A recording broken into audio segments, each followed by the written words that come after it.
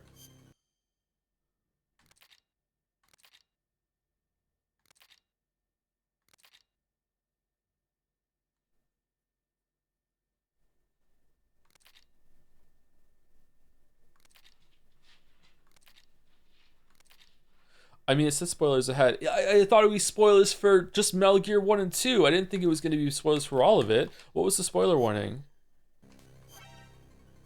It does say the entire Metal Gear series. You're right.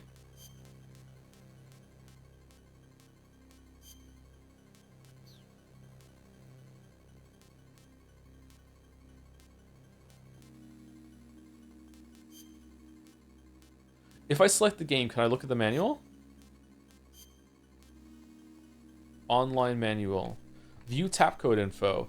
Tap code is a communication method that was used at a prison in North Vietnam. The prisoners referred to it as the Hanoi Hilton.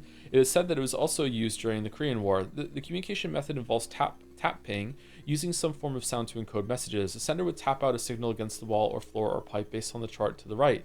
The receiver then decoded the tap signal using the same chart. Thus, prisoners were able to exchange information without speaking to each other. First, tap out the row. One tap for the first row, two taps for the second row. When the row has been tapped out, pause briefly, then similarly tap out to the column. Ah, okay. All right. So if I went like tap tap, then it's row 2. So it'd be F G H I J, and then I would do one of 5 taps in order to get to where we are for the column. So if I wanted to do J, I would do 1 2, and then I would do 1 2 3 4 5, and I would get to J.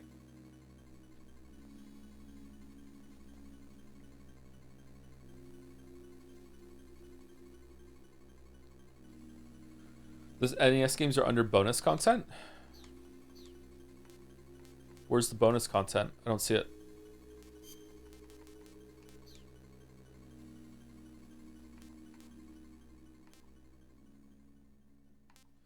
Is it? Oh, it's in your Steam library. Okay, I don't think we should look at that then. Is Revenge of Snake on there? Bonus content is Steam if you got the whole Master Collection. I don't think I did. Maybe I did.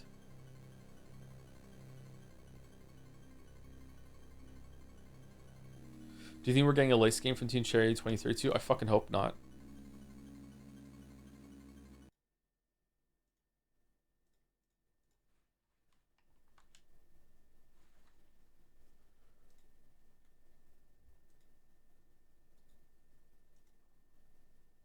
Where would the bonus content be?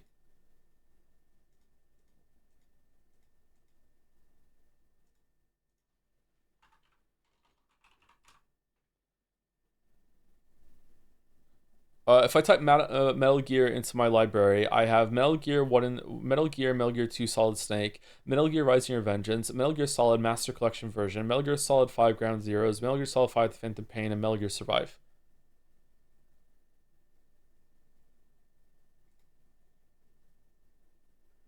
Metal Gear Solid Master Collection bonus content Volume 1. Maybe I don't have it. Okay. You probably answered this already, but you planning on playing Hades 2? It's okay to ask the same questions that other people might ask. I have no plans, but I might do it on stream for a couple streams later on. Maybe like a while after it comes out, just to see what it's about. Like, I enjoyed Hades 1, but it wasn't my favorite. Is Peace Walker on Steam?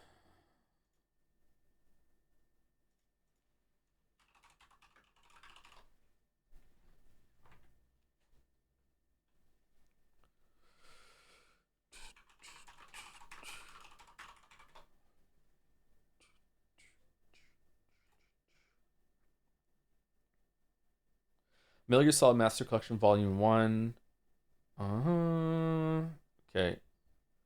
Title lineup: Metal Gear 2, Solid Snake, Metal Gear Solid, including VR missions, special missions, Metal Gear Solid, Metal Gear NES FC version, Snake's Revenge. Okay, so I have what if I add this to cart? Is it going to like remove some of the ones that I already have, or is it going to charge me for the whole thing? Hades 2 has a pretty good chance to be nominated for Game of the Year too. Do you think so? Maybe. It should, you confirm? It's not showing that that I'm gonna have some of it removed. It's still charging me the full price.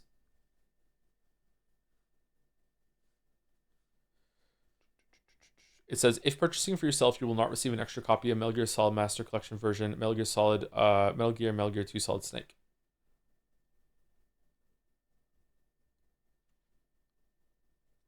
I'm gonna have to get these anyway, so maybe if I get the other two separately, it'll somehow think that I'm getting it all, or I don't know.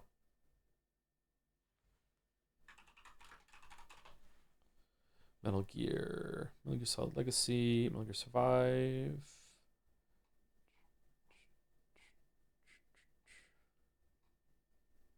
You play Metal Gear Solid 3 or Metal Gear Solid Delta, or only one? Or sorry, both of them? We'll probably look at both of them.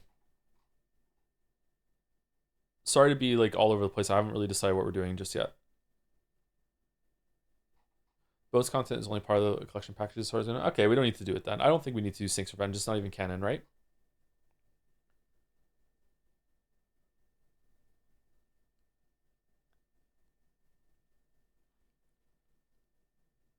Is Metal Gear Solid 5 locked in? It's really long. Yep, we're going to be doing Metal Gear Solid 5. That's the only one I haven't played in the mainline series. I've never played that. I already have it too. How are we playing Peace Walker? On a PlayStation?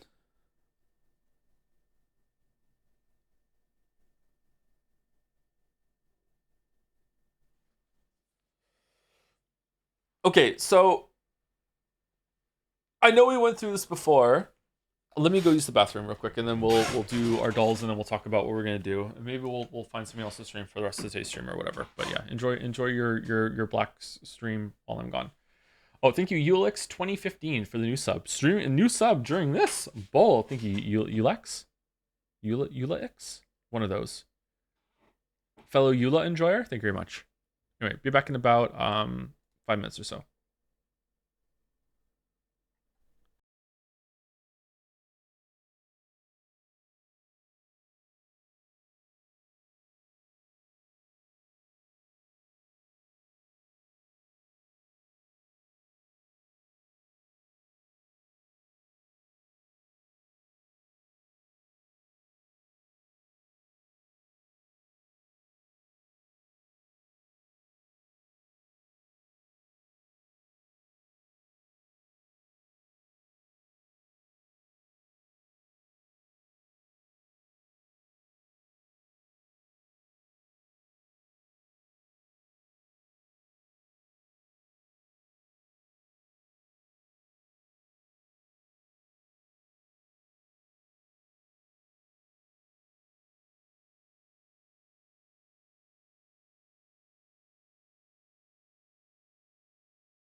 Man, I kind of wish I'd started a bit earlier yesterday and gone a bit later.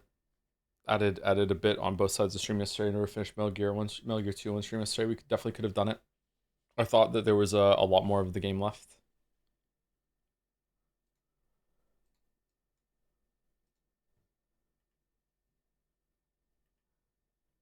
Alabaster Dawn demo is up, by the way. I'm not going to play that. I'll wait for the game to be out. Hope the demo's good though.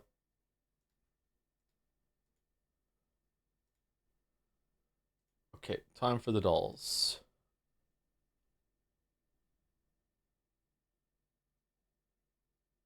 You planning to read Crossroads of Ravens? It should be having English release soon. I don't know what that is, sorry. What's Crossroads of Ravens?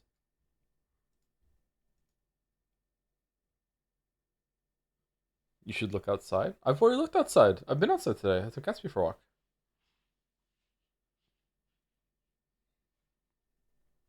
New Witcher. Oh, is that what it's called? Oh, okay. I'm not reading that for a while. All right.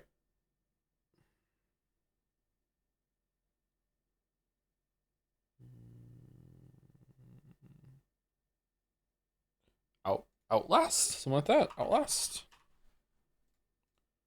No. What the hell is this?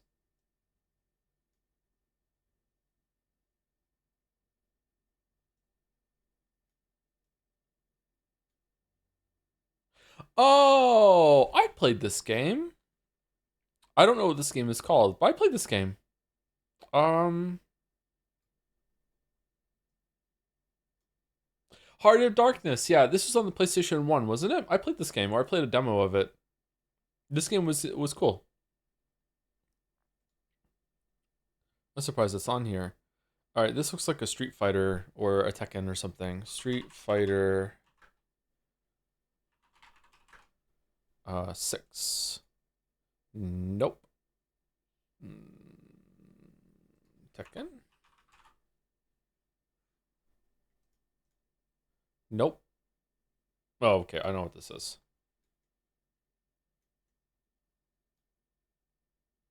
Who's that? Fist of the North Star, Lost Paradise. Man, I'm so bad at the dolls lately. All right, time to embarrass myself with Bandle. Can we hear it?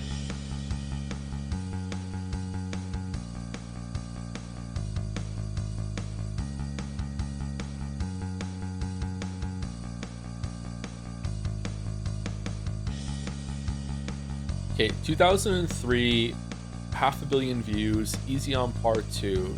2003, I was 17? 17. What music was coming out when I was 17? Oh, fucking hell.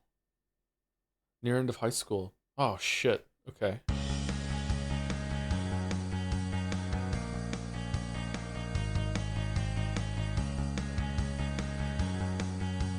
This sounds really familiar.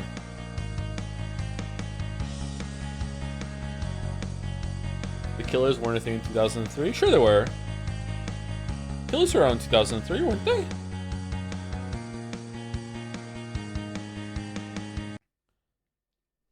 Mr. Brightside? This is not Mr. Brightside. If it is, it's a part of Mr. Brightside that makes it hard to realize it's Mr. Brightside. This is Mr. Brightside. What?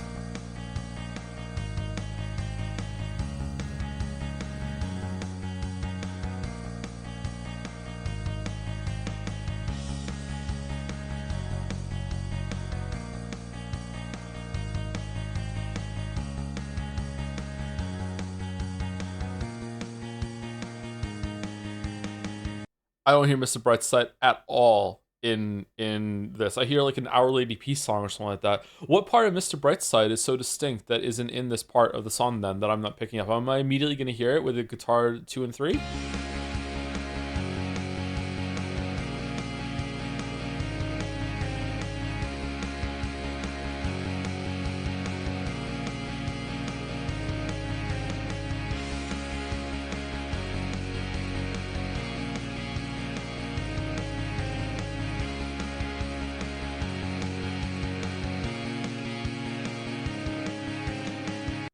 I definitely hear it more, but if I had chat down, I'm not sure if I would have gotten it here, to be honest. What about strings?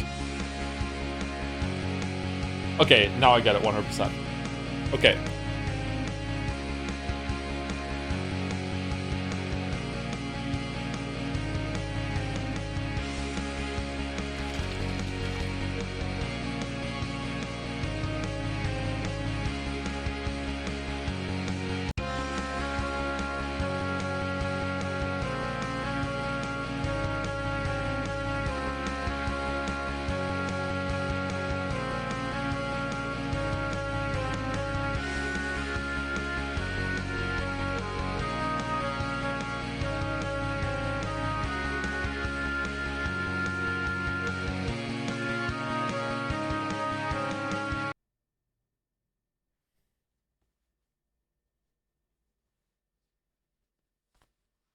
I like the part at the end of the song when it goes dun dun dun, and he moves his hand with the motion of the very last part of it. It's cool.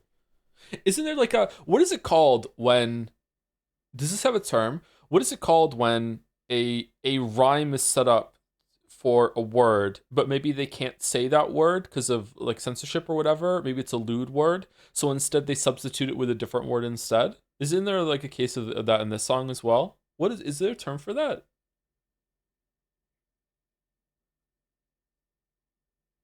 She's touching his chest. Yeah, like that part. Yeah.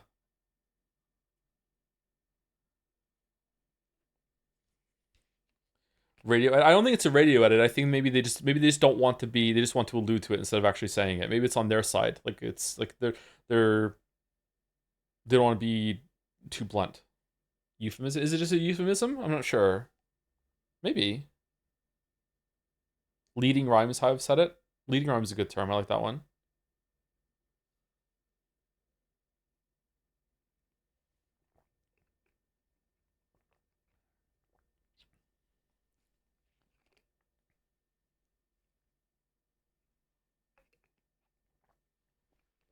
I really like the Killers. This is not my favorite song of theirs. But yeah, I quite like the Killers. We ever play Thank Goodness You're Here? I don't think I know that one. Has that been brought up before? It sounds familiar. Maybe. What's your fave by the Killer song? All these things that I've done. I love that song.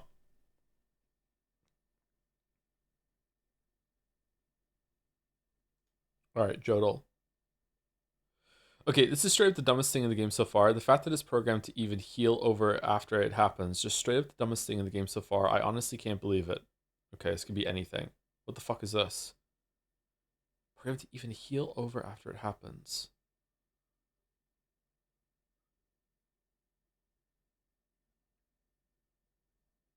God of War. It's God of War when Kratos gets stabbed through the stomach with the part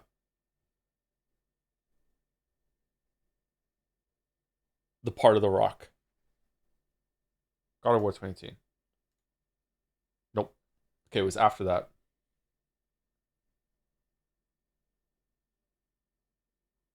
Re-village when the hand comes off. No, that was awesome. I wouldn't call that dumb. Would I call that dumb? Nope. Detroit when Kara digs out the chip. What? Detroit. You were right. Okay. What's this? I don't remember this at all.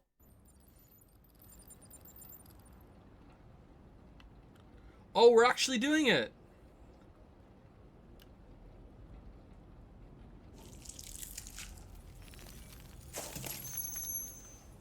Okay, this is straight up the dumbest thing in the game so far. The fact that it even like is programmed to heal over after it happens, just straight up the dumbest thing in the game so far. I honestly can't believe it. Oh, now we can do it. Oh no! Oh no! Remember when we saw the fingers of the corpse the night before and we couldn't look?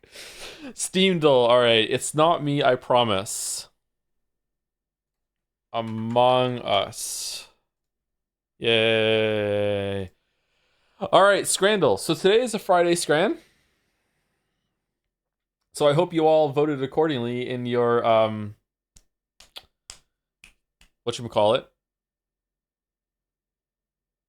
in your prediction. Here we go.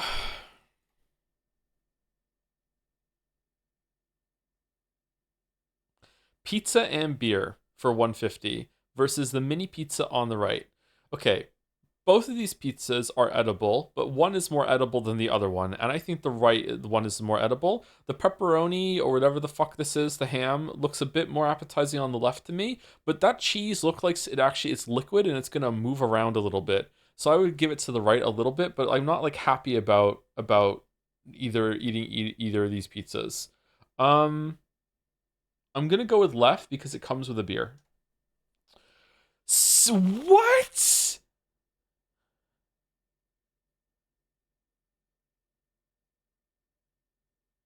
Margarita pizza versus slice of Domino's pizza. People have a hate on for Domino's that is not really all that deserved, I think. Left looks kind of gross to me, but it might taste good. I don't know. I would like right just looks like a standard bog standard fucking run of the mill like 5 out of 10 pizza slice like whatever the fuck. I feel like it's expensive though, whereas left is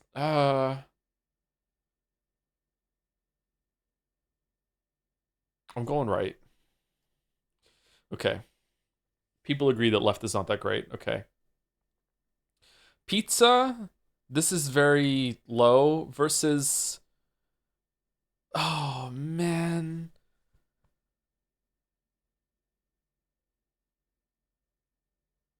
That's from Italy? What are they doing?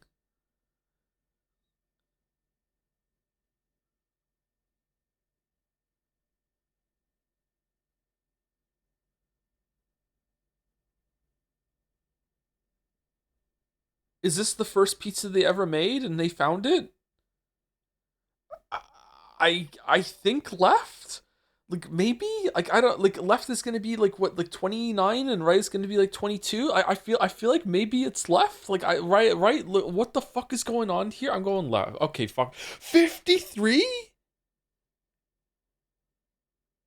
Garlic fries and cheese pizza with fucking hell for 13.50 versus pepperoni pizza 6.70.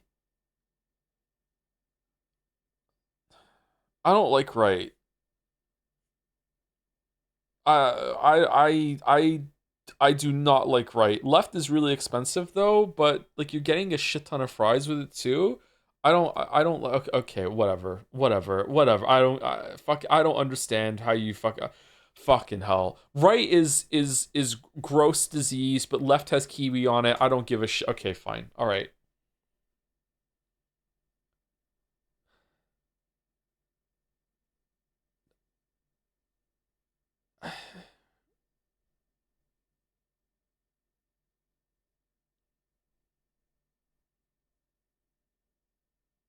Neither of these are edible.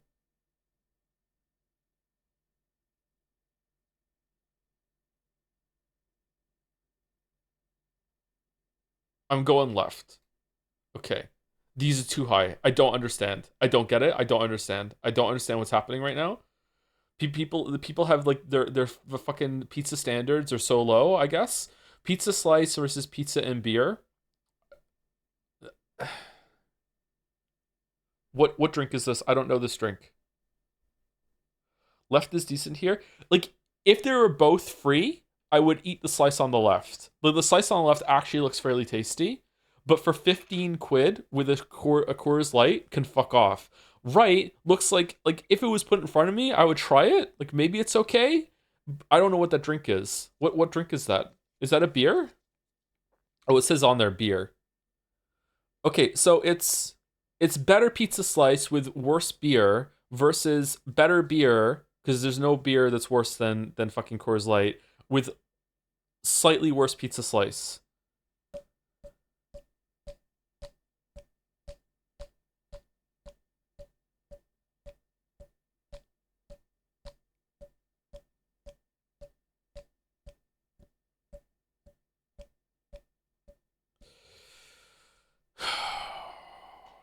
Going right. Fucking hell.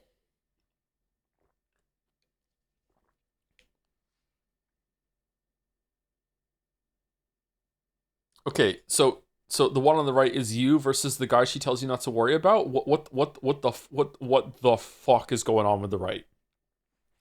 Left is not great value for money, but it looks pretty tasty and edible. Not my favorite kind of pizza. I don't know how the pizza cutter got like it got caught with all the pepperoni when it was cut. What the fuck happened here? How did this one get out unscathed, but the rest of it got ripped up in the fucking torrent current and got like dragged around on it? What the fuck are we talking about? Okay, right right looks like it should have a toy inside. Like I feel it's left, right? It's got to be left. It's got to be left. It's that is quite low actually. What? Because of the price? Oh, fucking hell. Okay, we have surface of a gas giant on the right versus maybe edible pizza. Like I don't know. Like this ruins it. This looks like mold to me that's beginning to spread. It's not an olive. Easy right? What do you mean easy right? This is so gross.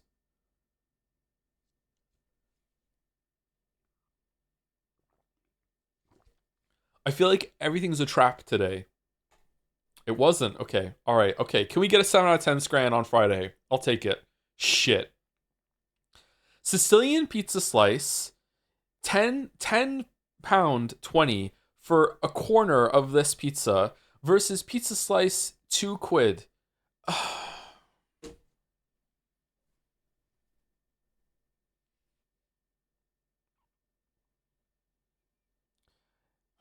It is. It's 5 times the price, but it's not 5 times the pizza. How dare they present themselves as being like a gourmet pizza place, calling themselves the Slice House with the name on it? Respect the craft. Are you serious? This looks like ass. Welcome to the Slice House, where you buy and slice at a time instead of a pizza. That's our gimmick. You know what? Fuck your slice. I'm going right. Just for, yeah. Fuck you. Fuck you. Fuck you. Fuck you. 7 out of 10. I'll take a 7 out of 10. This was a bloodbath. This was so hard fought. Holy shit.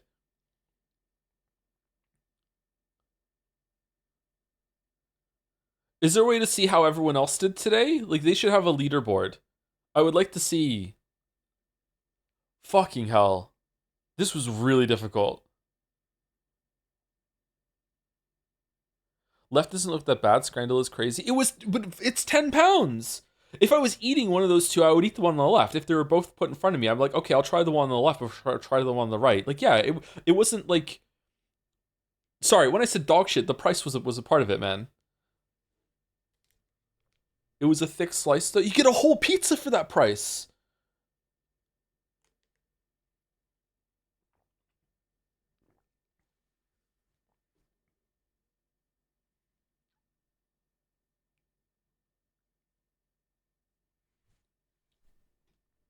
I have pizza in the fridge, actually.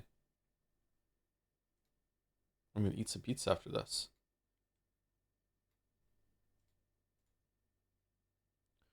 Oh, do do.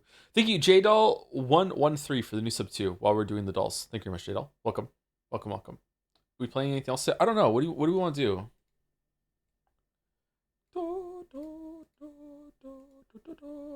Hop on Minecraft. Unk, believe it or not, I do not have it installed, so I cannot hop on Minecraft.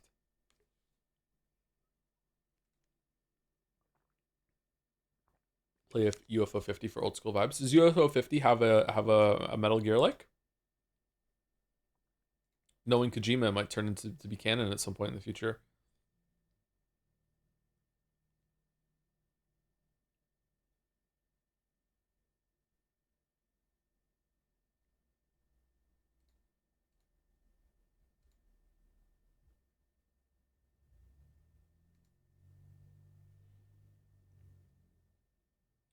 Peace Walker? I don't have it, sorry.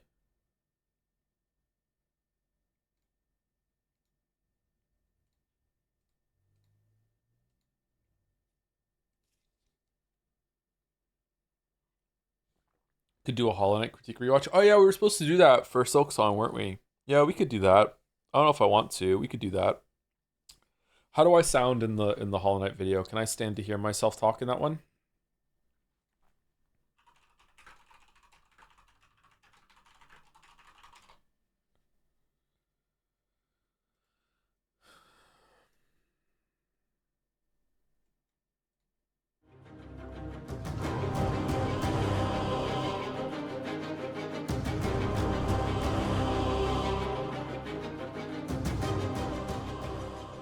There are many ways that you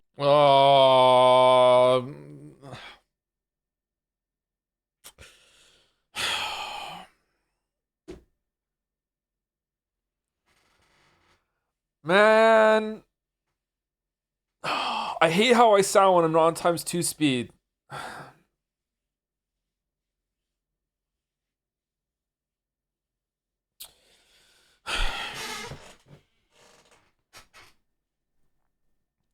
It's one of your more recent videos, 7 years old. Thanks.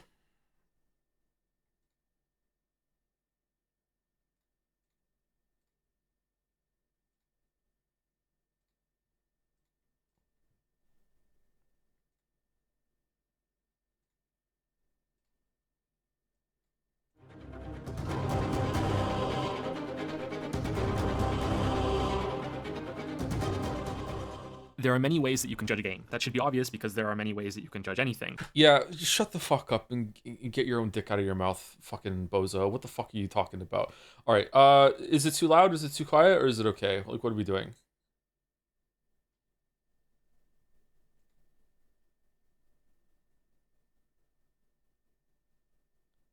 Can we go to 1.5? We are at 1.5. That was 1.5. I know. I know. It's too fast. But there are two big ones that I want to speak about. Mm-hmm. The first is looking at something as a product that's available for purchase. So I'm talking over right now. The Can you hear us second both is or no? looking at it as art, or if you find that term too contentious, appraising it in regards to how successful it was and what it set out to do, whether that's intentional or your interpretation. Okay, so despite the presentation being pretentious as fuck here, this is an important distinction that a lot of people don't make a lot of time, and some people don't understand that you can just remove the price completely and you can still judge something. It's also tied into the idea that we were talking about during Silk Song, where we were speaking about how like value for money, and some people were saying like, well, should Baldur's Gate 3 like cost like over $100 because it's such a long game, or should Balatro cost like $1,000 because you can play forever? Like, no, like the amount of time that you spend with something or the amount of content that you can sink into it doesn't necessitate the price most of the time. Production values have to be a part of that as well. Like I don't think the amount, like, I think, didn't I say that in, was it the Darkest Dungeon video? I already brought it up. I brought up like the idea that should Solitaire be one of the most expensive games of all time or something like that, because you can play Solitaire forever. Like the amount of time you spend with something very rarely contributes to how much it should cost, I think, when it comes to games. I think, maybe, not sure. Anyway, some people want 1.25 speed. In my mind, this is the difference between a review and a critique. A review sets out to decide if something is worth your money and time. A critique, on the other hand, cares very little about those things.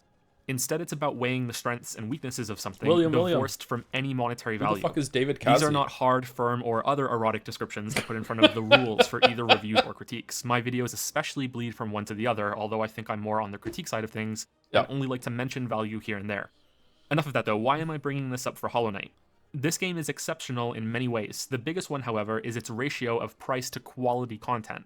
What I mean by that is Hollow Knight is such an outrageous bargain at its... So quality there is doing a lot of heavy lifting when you're comparing something to Solitaire, right? $15 launch price, that it's pretty much flawless. It's immune to criticism. Yep. If you like Metroidvanias or just have an interest in 2D platformers, then you can't really go wrong here. True. I can't explain this more clearly than saying I would have happily paid $60 for the amount of enjoyment I got out of this game. At $45, I would have still thought it had great value. And this came out before all of the... As if I'm interrupting it, right? Like, this is the whole point, is watching along, right? And this is before any of the DLC came out. There was not a single DLC for Hollow Knight when I did this video. I'm pretty sure there wasn't...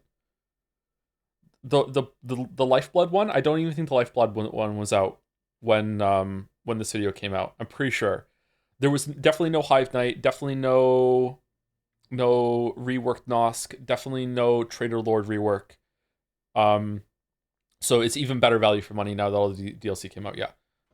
Hollow Knight launched permanently on sale, and maybe this is irrelevant to a lot of you watching, but that's a big part of what a product review is. Yep, true. If, say, 2 office chairs are of equal quality in every way, but one is $100 cheaper, then it's easy to see which is the better product. Mm-hmm. And also, the one that's the way that they found out how to cut all the costs might put the other company out of business. Although you might be suspicious about where they're finding places to cut costs. Uh-huh. That's how I feel about Team Cherry. Not including the composer, only 3 people made this game, and it is a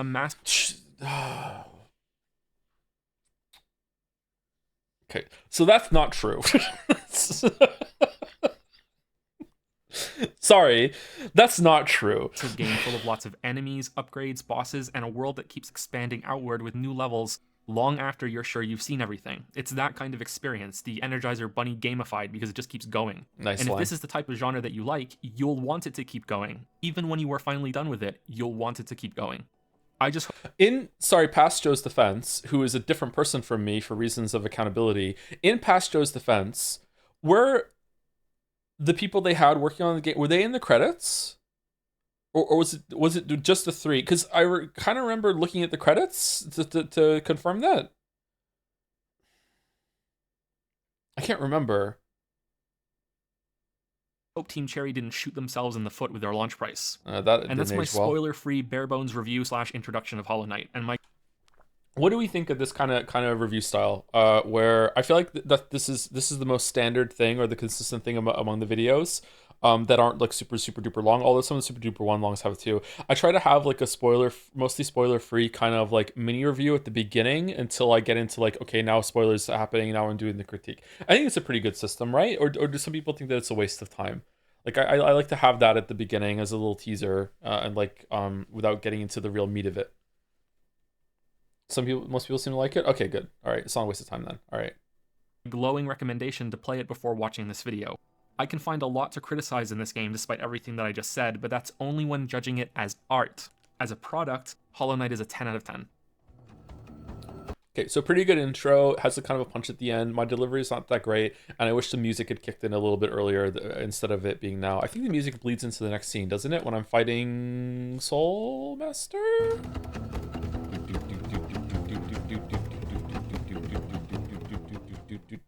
Nope, it's Hornet. Okay. So why did I just go through the trouble of explaining all that and making that big distinction? Because you love hearing yourself talk. Warning, but mostly because I want to make it abundantly clear that all of the criticism that follows may appear petty unless you separate it from the price. Much of what I speak about will be advocating more content, more work and development time from a game that has outstanding value for money already. Okay, and let me tell you, everyone that watched this video that's a big Hollow Knight fan definitely heard me say this and definitely kept in mind whenever they've criticized this video. They've kept that disclaimer in mind the whole time. I've never received any amount of pushback about product price and value. Never ever, at no point ever. Man, I'm so careful about spoiler warnings, and yeah, I still get some people like on my tits about it sometimes. Like even to be like, oh, you spoiled the witness, you didn't put the spoiler warning properly in the witness. It's like, what the fuck are you talking about? There was fucking 2 spoiler warnings in that video. What the That may not seem right to some of you, but that's how this works. Hollow Knight is more than just a product. Yep. Its biggest problem is pacing, which isn't something that's brought up much when speaking about video games. It's hard to quantify what pacing even is when the player is often in control of most of it and therefore dictating it. It's made further complicated when you account for taste. Movies and television shows that have a slow-burning plot are a favorite for some and are tedious for others. Wait. Did someone bring up Drive? Boys, I have no idea what girls go through. What's my favorite movie? That's easy. It's gotta be Drive, starring Ryan Gosling. Seriously, you've never seen the movie Drive with Ryan Gosling? It's one of the best films ever made. Oh, nothing on Netflix looks good. Well, as a matter of fact, I just happen to have a copy of Ryan Gosling's hit 2011 film with Drive here on Blu-ray. Let me just pop it in the player and let's watch.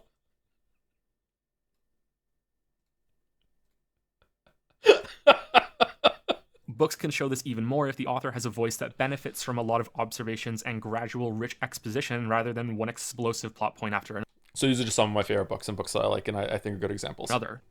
Some people can also appreciate many different forms of pacing and don't want the same one in every single movie that they watch or book that they read. It's Train to Busan, isn't it? Video games can also be viewed this way. The pacing of its story, sometimes even how that story is being told. If gameplay is constantly being wrestled away to show many long cinematics, then it can be viewed as poor pacing. At this level, it doesn't even matter what the story is about, just that the pacing of the gameplay is being interrupted. Just like some people who prefer the story in some games to the gameplay may view the opposite as poor pacing. I've heard that said about The Last of Us in particular. Some people really like that story, but they don't like the gameplay, and they wish that they could just have the story without having to go through all of that. Oh, now you can. Yeah, there are a lot of people that don't like the gameplay in Last of Us. I think the Last of Us gameplay is actually pretty good. Have you seen Nero's Hollow Knight review? He was way more harsh on it way more harsh on it. And even though I disagree with him, I think it's an interesting viewpoint he mentions to you. I haven't seen Nero's Hollow Knight review. No, he's harsh on it. Really? I don't want to do React Andy to other people's content, but I'd be interested to watch and see what he found to dislike. An overly long tutorial is another good example because it can feel like a really slow start. Neverwinter. He's about to say it. This is Neverwinter Nights 2, which has a just glacial fucking opening. Oh my god. Just fucking terrible opening. Nights 2 immediately comes to mind with its long festival scene that introduces so much and is pretty much necessary, but it still drags. But what about the pacing of gameplay throughout an entire game, its mechanics, complexity, and challenge? In Hollow Knight, you are a Hollow Knight, a vessel. Since it's a Metroidvania, it has... I don't know if that's true. I don't know if the lore people have dug into that and disagree with that. That was my perception, just having played it, but that might not be accurate. I'm not sure. Many upgrades and abilities that you find throughout the game that unlock access to new areas, which in turn have more upgrades and abilities that unlock access to new areas. It's a snowball rolling down a hill, or an anthill would be more appropriate for this game. This nice also one. means that at the beginning, your options and abilities are strictly limited. This is something that many people love about the genre, the difference between where you start and where you end. My issue is twofold, that your ghost-type bug Pokemon could have started with at least one more ability, and that the game can't capitalize on the potential of the full moveset you'll have by the end of the game. Oh yeah, we have to do the category. How did Nagas do it? He just did exclamation game and then changed it. Can we just do that? If I type exclamation game Hollow Knight, can I just change it? Cool. Okay. Except for one fight at least. At the start of the game, you can move left, right, and jump. You can hold the jump button for higher jumps, which can allow for some precise control when doing a series of differently spaced jumps without stopping. Yep. Similar responsiveness can be found in midair control, and the acceleration you have when you move from a resting position, or rather the lack of it. You go to top speed instantly once you start moving from a full stop. Without playing the game, this can be difficult to understand because it's something that really has to be felt. I'd like to draw comparisons to some of the older 2D Nintendo games, and I'll have to risk the video getting copyright claim to do so. Yay. Although there's at least one alternative I can think of right now. Shovel Knight has a tiny delay from resting to moving, same for when you change direction. His midair control is just as responsive as Hollow Knight's though, at least from what I can tell from playing it a little. On the opposite end, you have Samus in Super Metroid, who has the air control of a pregnant cow who miraculously discovers she can fly for a few seconds, and then just as quickly loses this ability at the peak of the jump. She also has a sharp... I hate the jump in Super Metroid. I hate it so much. Focus on vertical movement rather than horizontal, which feels like trying to throw an empty plastic bag across a room when you're trying to make any horizontal jump in the game. Oh, that is a good description of that, actually. Good job, past me. Yeah, it does really feel like throwing an empty plastic bag across the room. It's such a fucking awful jump for horizontal movement. This level of responsiveness in Hollow Knight's controls does not automatically make it a better game. In fact, I'd say most of the great 2D platformers that I've played have at least a small amount of acceleration delay when moving, and nowhere near this level of midair control. However, it does suit Hollow Knight specifically because it has a much more involved combat system than most 2D platformers, especially when it comes to bosses.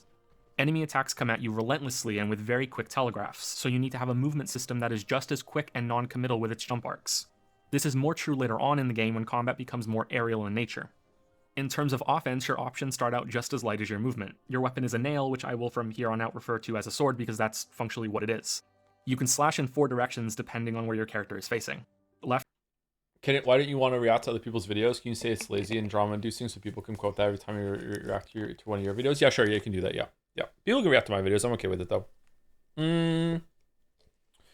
I mean, like, when they do, like, a react thing and they just, like, relentlessly shit on it over and over and over and over again, and then it's monetized, that can feel kind of bad, but, like, I would be a hypocrite if I said that if I, like, stood in the way of that, because, like, sometimes I will do a stream of a game and relentlessly shit on it, so, yeah, it doesn't feel that great, like... But that's probably because, like, I'm not, like, a big, like, multi-millionaire company or whatever, you know what I mean, like that? Like, so, maybe that's where it's coming from. I think some people have done that to The Witness, so it's a little irritating. Right or up when you're on the ground, and the same for when you're in the air, plus a downward slash.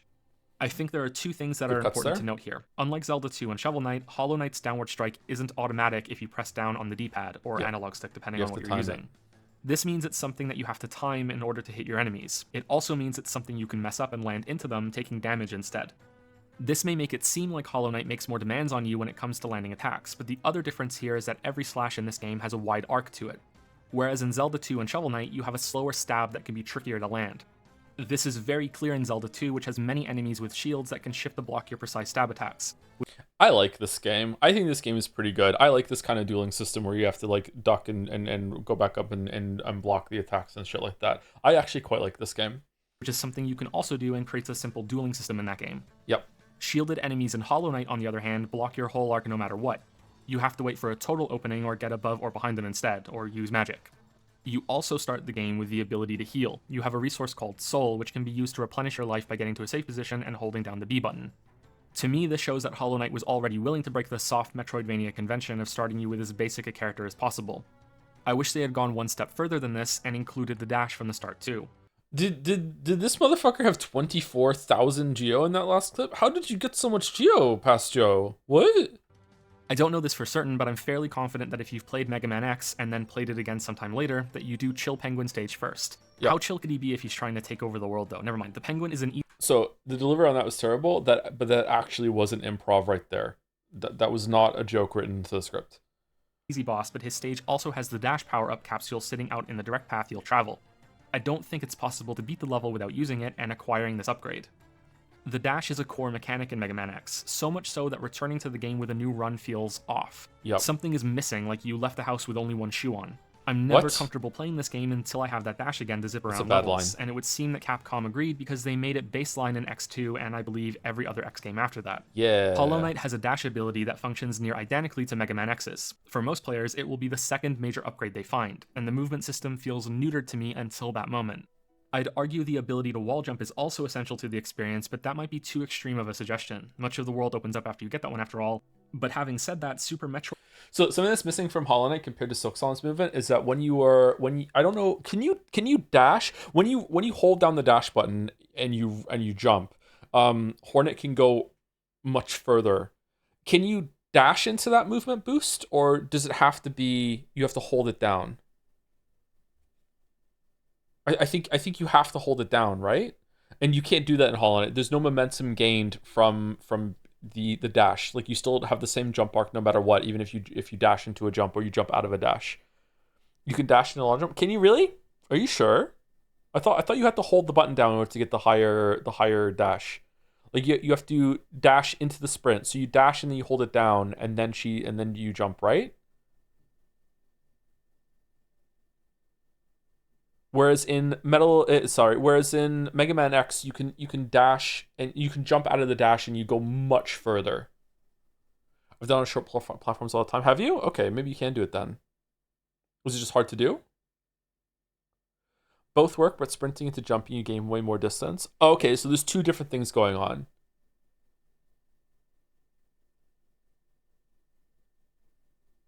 I'm thinking of some of the jumps you have to do for the run back to the last judge. And don't you have to like dash, turn around, and then keep the sprint in order to make some of those jumps for some of the shortcuts, whereas the dash won't do it? I think so. I think you have to sprint. I have to go back and check that, actually. Okay. Metroid has the wall jump available from the start, although many might not realize it since it's tricky to learn how to do it your first time through. So let's hammer this point down by fast forwarding to the end of the game. You can still attack in 4 directions and you have the same movement and jump as before, but now there are 3 different charged melee attacks, 3 spells that spend soul, a dash that functions on the ground and in the air, an even more powerful super dash type ability that rockets you left or right until you cancel it or hit something, a wall jump, a double jump, and finally an upgrade to your dash which gives it some shadowy invincibility frames on a short cooldown. I'm surprised Silk Song doesn't have that. I really miss the Shade Cloak. I really miss the Shade Cloak. Man. This is without mentioning a large assortment of charms that can further tweak some of your abilities, the speed and size of your sword slash being the most impactful for my runs. The double jump acts as an uplifting force that you can control just like a regular jump. You can hold down the button to go a little higher or let it go early to not jump so high. This is different than the jump in Ori and the Blind Forest, which is like a spring with a set distance no matter how long you hold the button down. Yep. Curiously, this is a change from the first jump you can do in that game, which does have some height you can control with the button press. This makes the double jump in Ori feel more bouncy, which suits that game in my opinion, compared to the more precise control you have in Hollow Knight. Okay, these are some pretty good observations, Pastro. Yeah, you're calling on a lot of different games to like make the point. So it's fun, it's engaging, it's cool. Good job. In fact, all of Hollow Knight's abilities follow the idea of quick responses and a great amount of player control. Yep. Spells activate and deal damage near instantly. Heals can be cancelled if you realize you're going to get hit before it can finish. The only exception is the dash, which has a set distance and cannot be cancelled once triggered. You can't even jump out of it halfway through, which makes me wonder why it's different to the rest of your moves. The set distance on the dash can make platforming challenges a bit more straightforward, especially... Can you turn around in the middle of the dash in Silksong? I feel like I did... Can you? Do you have any amount of control after you hit the dash in Silksong? Or is it just that she can turn more sharply after the dash is done? Can you, like, attack cancel out of it? I can't remember. I feel like there were times with the dash playing Silksong that I had more times to, like, more times that I paused in midair and turned around when an attack was coming at me, but maybe it was just, like, coming out of the dash. No, source game open? Okay, so you can't do that. Okay, so it's about the same commitment or something like that sort of thing. It was 2 weeks ago. Yeah, but like a lot of it is just like something I'm feeling out and I can't just have that like, okay, let me go in and test sort of thing. Yeah. If you stop sprinting, then press the other direction, you press sprint, you'll turn around instantly. Okay. You can dash the other way out of the sprint too, can't you? I think. Yeah. Those that require you to dash off a wall or some other platform.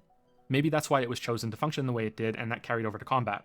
Or they found that holding the dash trigger down to control the distance was too unwieldy during testing, although Mega Man X allows you to... Maybe it's because Silksong kind of has quick dash built in, right? You can dash a lot faster. Again, something to go in and check. I think that you can chain dashes together faster than you can in Hollow Knight. I wonder if it's even faster than with quick dash on, or Dash Master. Sorry. You can also do the downward dash in Silksong without having a Dash Master on. A lot of that stuff is just built into the kit, yeah. Cancel its dash and it feels fine. That game doesn't have the same sort of platforming gauntlets, though. As the game progresses and the areas you can explore and fight your way through gradually expand, so does the complexity of the enemies and the bosses. Mostly. It's more true of the bosses than the smaller enemy types. Dashing and double jumping become effective tools in avoiding damage, and whether you choose to favor magic or sword arts or a mixture of both, you have more offensive options at your disposal to deal with each situation, instead of just hacking away with basic swipes. My preferred way of... Why is he talking about the spells and the options when he's not using them? Like, why is he bringing up something he's not using himself? He clearly thinks that they're valid options, so why is he not using it himself? I don't understand. He's just using the sword, but he brought it up only in passing, so that means he must not think that it's valid. Playing was to take advantage of the brilliant decision Team Cherry made with downward strikes while in the air. Hitting an enemy like this resets your double jump and air dash, meaning that you can juggle yourself in far more creative ways than simply timing the same strike on one enemy on the ground.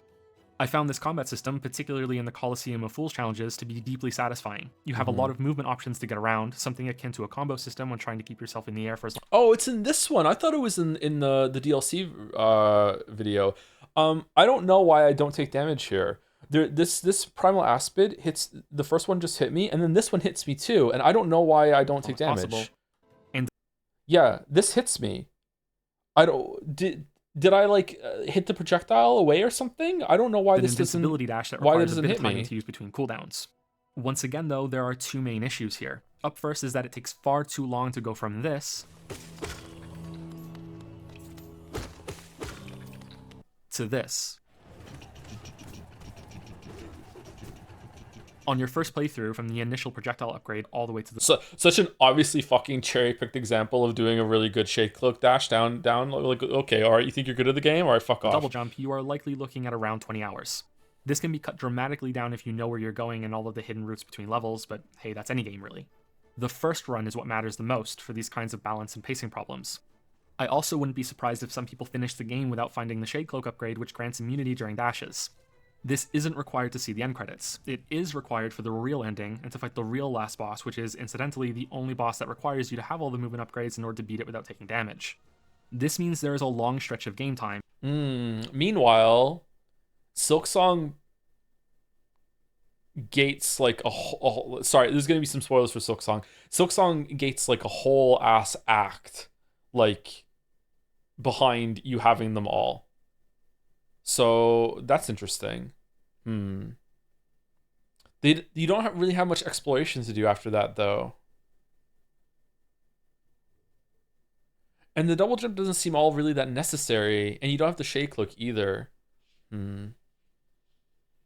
Also, I really respect the decision that the core moveset not have a normal ass pogo, made fighting way more interesting than boing boing. But yeah, I really like the diagonal pogo in Silksong as well. It feels really good and flashy to pull off. I quite like it. I think it could be a smidge more generous with the hit detection at the startup frames of it. Like sometimes I felt like I stopped my jump, Hornet would pause, get ready to do the downward thing, and then I would take damage in the first frame when the boss moved or the enemy moved up into me or something like that. I feel like it could just be like a frame or two faster. But apart from that, yeah, I enjoyed it very much. I'm glad that it was different because I feel like in Hollow Knight you could just spend a lot of time in the air. Wherein the player has very few options during combat compared to the potential you have at the end.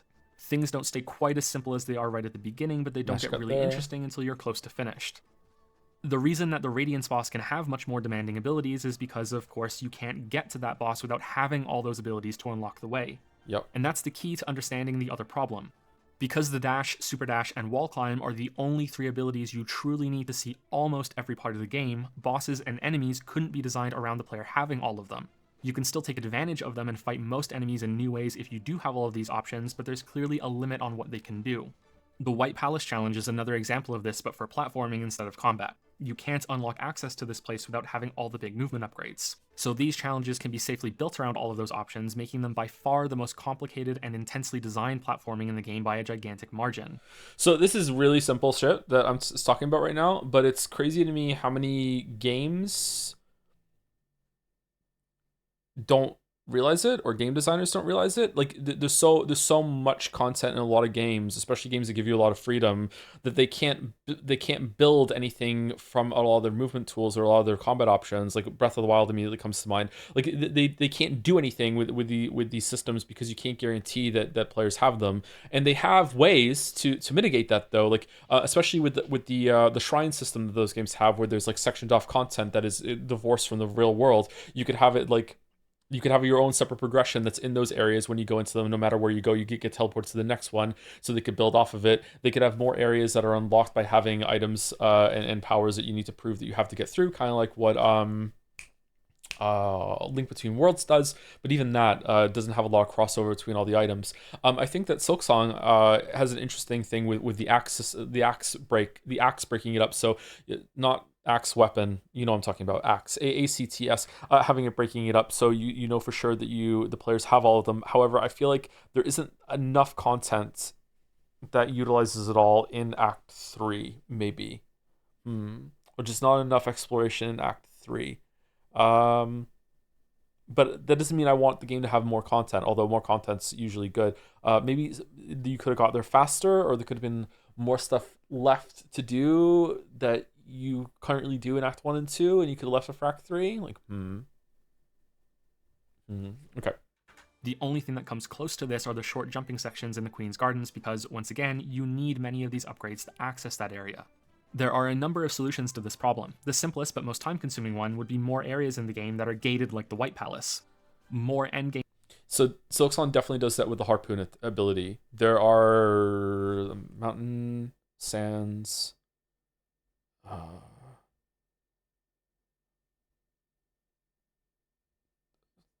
part of Deep Docks, part of Coral Chambers. Four, at least 4. Is there only one area? There's 2 areas that are gated off from the double jump, and one of them doesn't even need the double jump after you use to access it. Like, I don't think you need the double jump to get around in the zoo area or the ducks, right? But you do need it in the upper part of Bilewater. You don't need it for Deep Docks 2. I thought you needed the harpoon to unlock the door to get into Deep Docks 2. But you don't need it once you're down there, do you?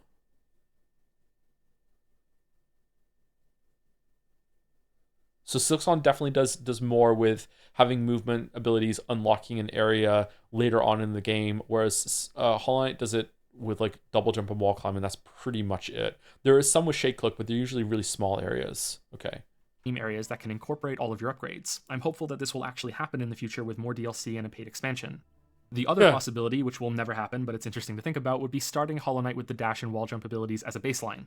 The first upgrade you find would be the double jump, and that would hopefully be a good enough foundation for a different set of upgrades to add more So to show how insane I am, I did consider at the time to lose all of my geo for that last clip to make it look like I started the game with those abilities, like it really was the start, or to cut two together of the beginning and then, but like, yeah, whatever. optional complexity to combat and platforming, Thought it wasn't with worth early areas being able to incorporate the fundamentals much sooner. At the very least, combat could become more interesting a third or so into the game instead of close to the end, and every boss could be built with dash and double jump in mind. This would still have a lot of optional complexity at the end, but more room to design more interesting encounters much earlier.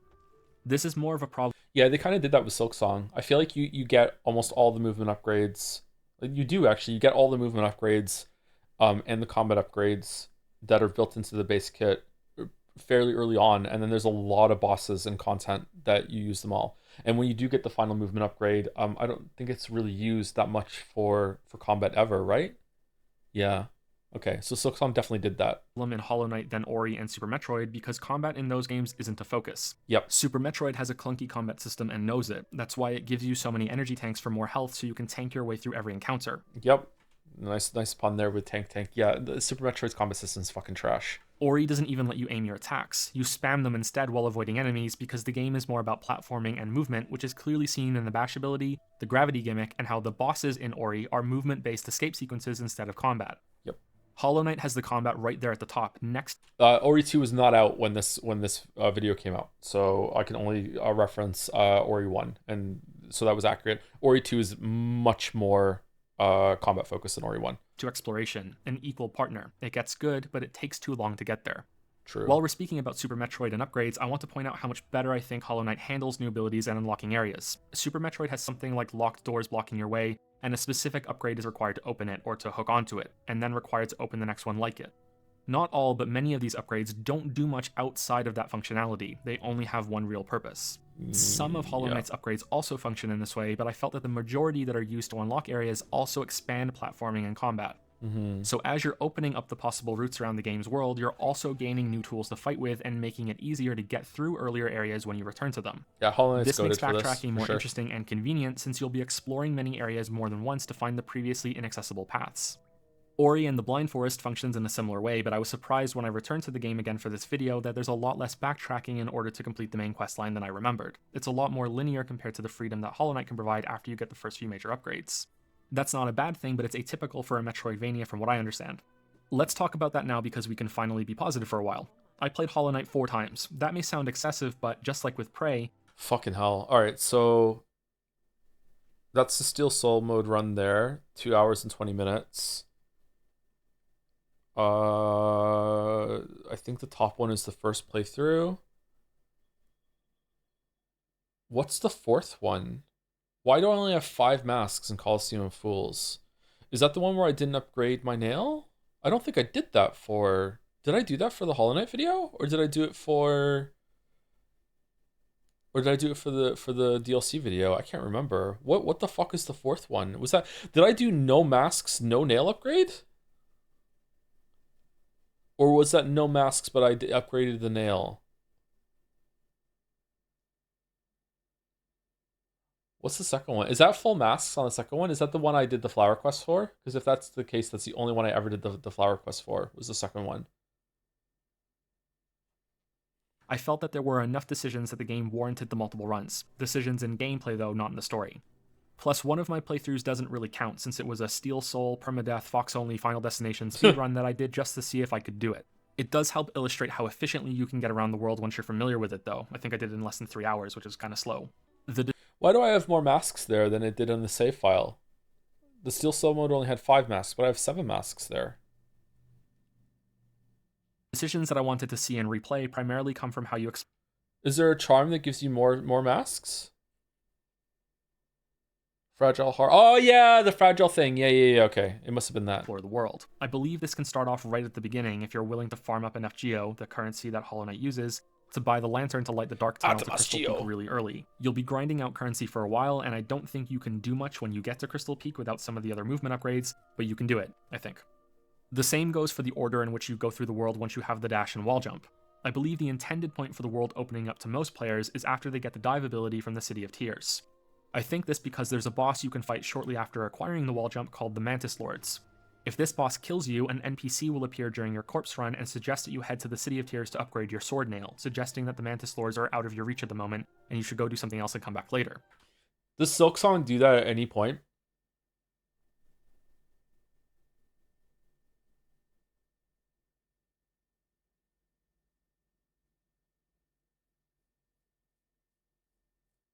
I can't. If it did, I didn't see it.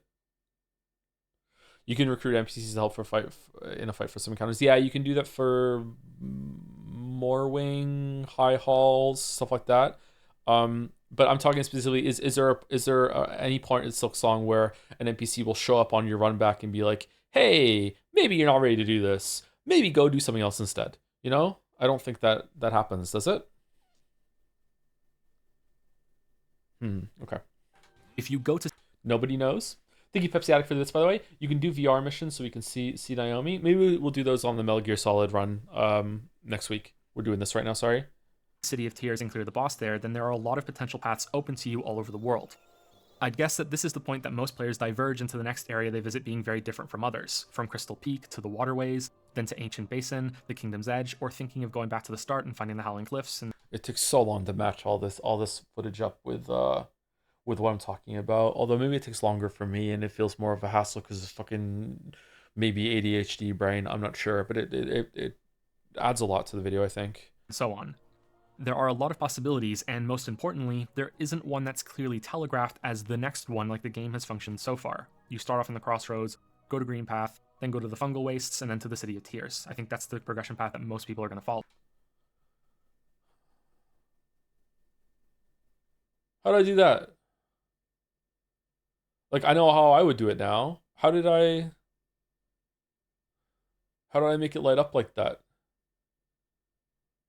Was I using mask layers back then? I didn't think I knew how to do that back then. How did I do that? However, I'm a stubborn asshole, so I gave that friendly NPC beetle the finger and kept fighting the Mantis Lords with my unupgraded nail. After I killed them, I went to the left of their boss arena into a different area and a different progression path. A place called the Deep Nest. Now, not only was my sword nail still at its base level, I also hadn't purchased the lantern upgrade yet, which means that dark levels in the world were barely visible. I kept pushing down here because I was in love with the oppressive atmosphere of the place. Look at the introduction, this horde of dead bugs that the Mantis warriors have fought back and kept from invading their village. It just screamed to me, this place is infested and you are not welcome here. Even the spiked pits are replaced by writhing masses of killer centipedes. Enemies continually emerge from burrows in the ground to ambush you. The sound design is phenomenal too. The grinding, chirping, and rumbling drowns out. So, in my opinion, there are two areas in Silksong that, at least two at the top of my head, that come close come close or match this or even surpass it.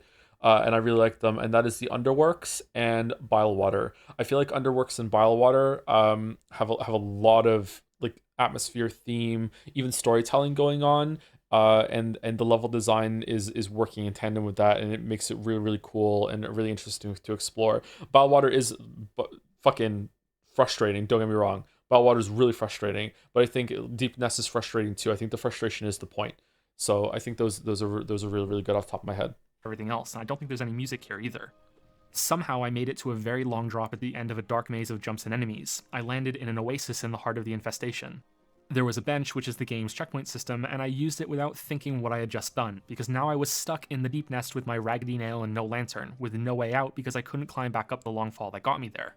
And so began one of the best gaming experiences I've had all year. Yep. It took me a while to get out of the Deep Nest. Some areas were too dark without the lantern that I had to leave them. Others were too confusing with... So I still think this is superior to what happens in the Slab and Silksong, because that's more of a scripted sequence, whereas this is something I did for myself. And also, it feels like when I was here, there was like this feeling, there was this idea in the back of my head when this happened to me that, did I just soft lock myself? Can I even get out of here? Whereas in Silksong, it's obvious, of course you can get out of here, the scripted sequence, just follow the linear progression. Whereas here it was kind of like, I don't know where to go. I don't have a map. I don't know where I am. I have to piece it together in my head.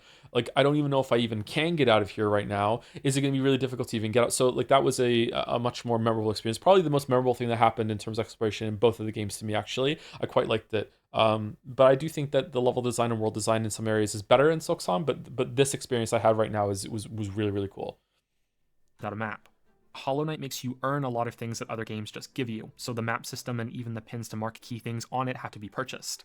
Same for unlocking the bestiary for information on all of the enemies you've killed. Everything is measured in some way. I started playing Hollow Knight for the first time not so long ago. This is literally my experience. It was insane. Yeah, it's a really cool experience, right? So like how would you? I think the slab is kind of like an attempt of making that happen for a lot of players, but because it's scripted and enforced, it's almost like you're by getting caught. You're kind of like there's even though you might not want to get caught, there's almost a level of like you're consenting to something to happen, so you know that it must be possible to get out. Whereas here, it really does feel like you're exploring, and it's like there's this when I sat on that bench, there was this feeling of like, oh shit, did I just really fuck up here? Oh no, oh no, like it really felt like a dynamic or emergent storytelling. Whereas the thing that happens in Silksong is a lot more like authored, right? And getting caught is unintentional. When getting caught is unintentional, it's a really cool experience. At least it was to me. I was taken out of my normal game flow, taken across the map to a place I haven't been to. I think it's a good sequence. Don't get me wrong. I just feel like it doesn't feel like exploring in the same way that this did, right?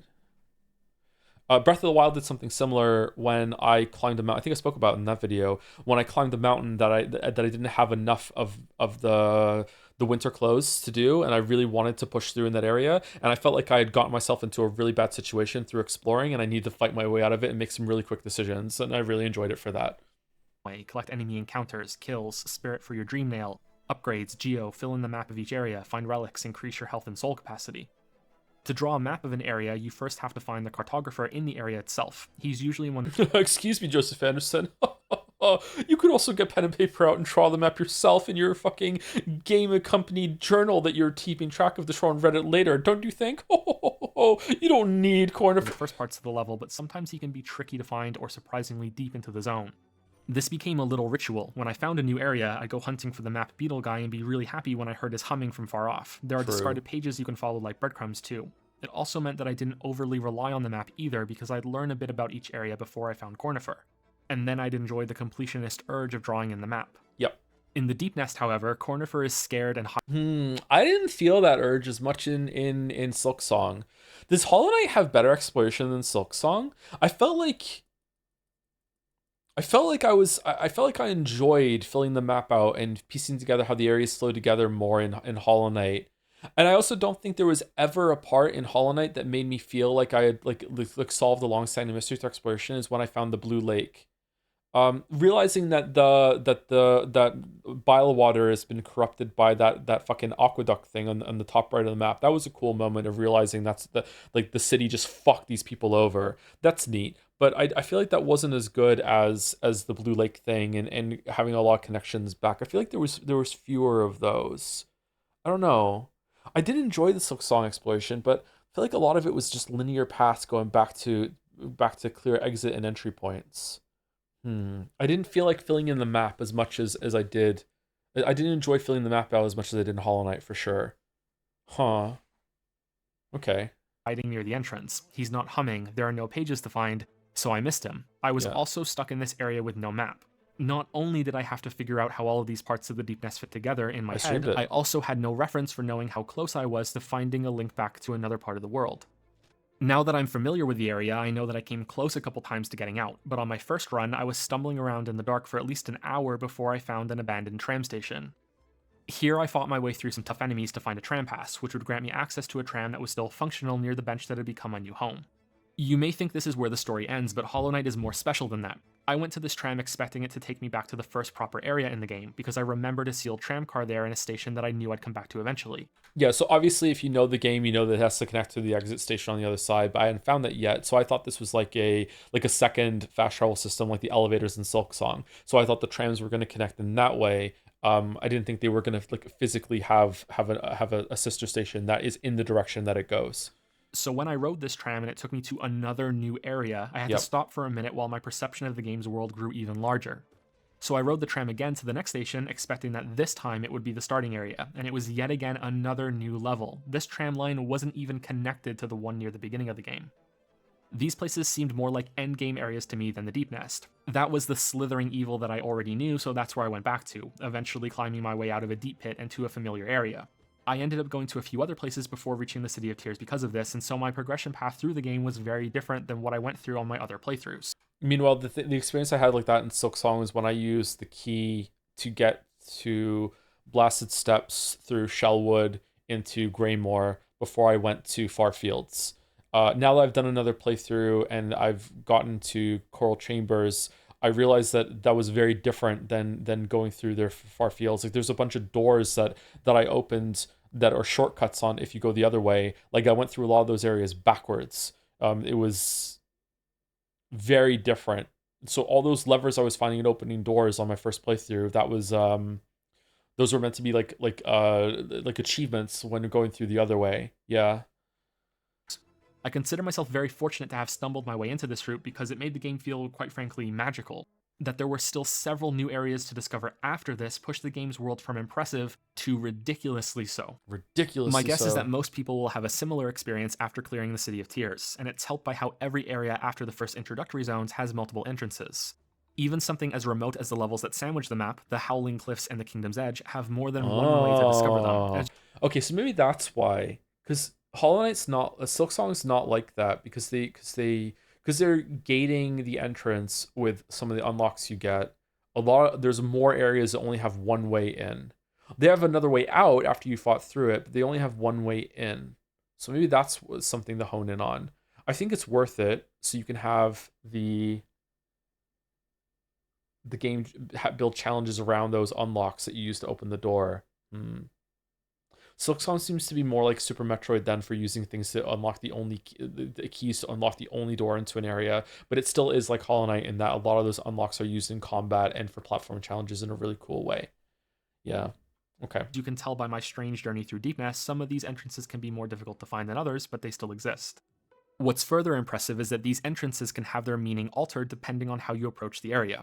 For the Deep Nest examples, I had to climb out of this pit wondering where the hell I was going and what was waiting for me at the top, before finally emerging to what felt like a safe place. For another player that comes from a different progression path, this pit is something they fall into without warning and serves as their introduction to this awful place that just swallowed them up. They get to fall all the way down this thing that I had to climb up and wondering where the hell they are all of a sudden. If they have the lantern already and travel to the path that leads to the This is cool. I love shit that can have multiple meanings and multiple perspectives, even though it's the same stuff. I love this shit. I love it in all media. Love it in books. Love it in movies. Seeing a different scene from a different perspective, but gaming is where it's probably done best because you can tell your own story and you have your own journey through it. Yeah, really like that. Mantis Lords before killing them, then they would see a sealed tunnel with a bunch of corpses and be left wondering what kind of battle took place here so long ago, who is responsible for killing them, and what's hiding behind that door. The Howling Cliffs are another good example, since you can get here by either returning to the starting zone with the wall jump ability and climbing your way to the place that your character leapt from in the opening, or you can arrive here via the Stag Station after discovering enough of the other stations in the world. You won't know where you are yet and have a different click moment when you get the map or fall down to realize that you're right back at the start of the game.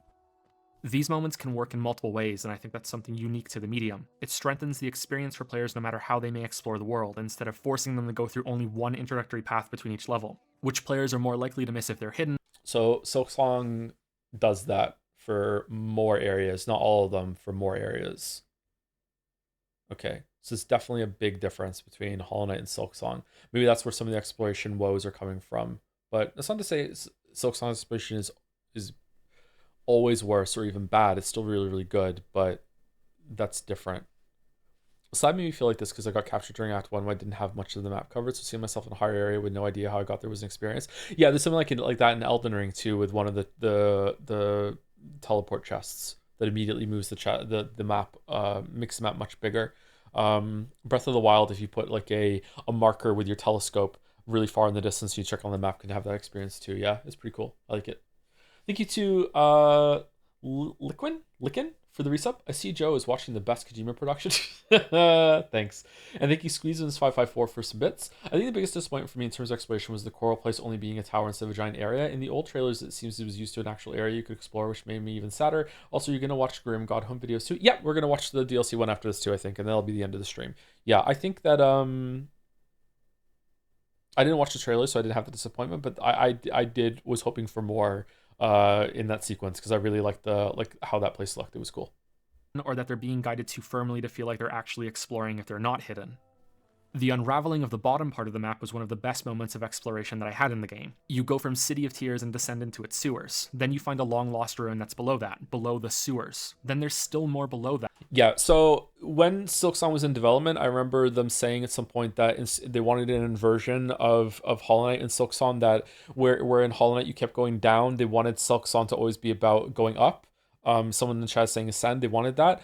I don't think they pulled this off. I do think that definitely if you look on the map, you see that you keep going up, but the unexpected ways that you keep going down and being rewarded for it in Hollow Knight was not matched in a similar way of going up in Silksong. In fact, I would say that going down in Hollow Knight results in one of the coolest narrative moments and also a really cool upgrade, whereas going up in Silksong, the highest place you can get, it is, there's nothing there. It's really disappointing. And also that's where one of the bosses before that too, right? So I think that it's also harder to break into that area too. So I definitely think that conceptually, like, you do keep going up, you keep ascending rather than descending in Silksong. So like in terms of like movement, definitely they pulled it off. But in terms of exploration and rewarding exploration, I feel like it was better going down in Hollow Knight. A giant abyss that feels more open and vacant than the cliffs on the edge of the map. And although it's a smaller area, there's even more below this if you come back here with the item required to unlock the true ending. The game keeps descending lower and lower long after you expected it to be done, just like another one of my favorite games that will remain nameless. Dark Souls. Unfortunately, the design of these levels on their own isn't nearly as compelling, although they definitely do shine when it comes to atmosphere and presentation. With only one exception, the Green Path and the Queen's Gardens, they're all visually very different from each other. In terms of structure and gameplay though, look, no part of this game is bad. The worst I can say about the levels is that some of them feel unfinished, even if they still got a high level of polish after content was cut or wasn't developed enough. We'll get to that in just a second, but right now I want to point out how samey all of the levels are if you strip away their visuals. Initially I thought that some levels were more narrow and claustrophobic, but during my many playthroughs I realized that pretty much every area has a mix of wider, more open sections, followed by narrow. I liked reaching the top. I liked reaching the top too. I just think that it wasn't as good as reaching the bottom in Hollow Knight.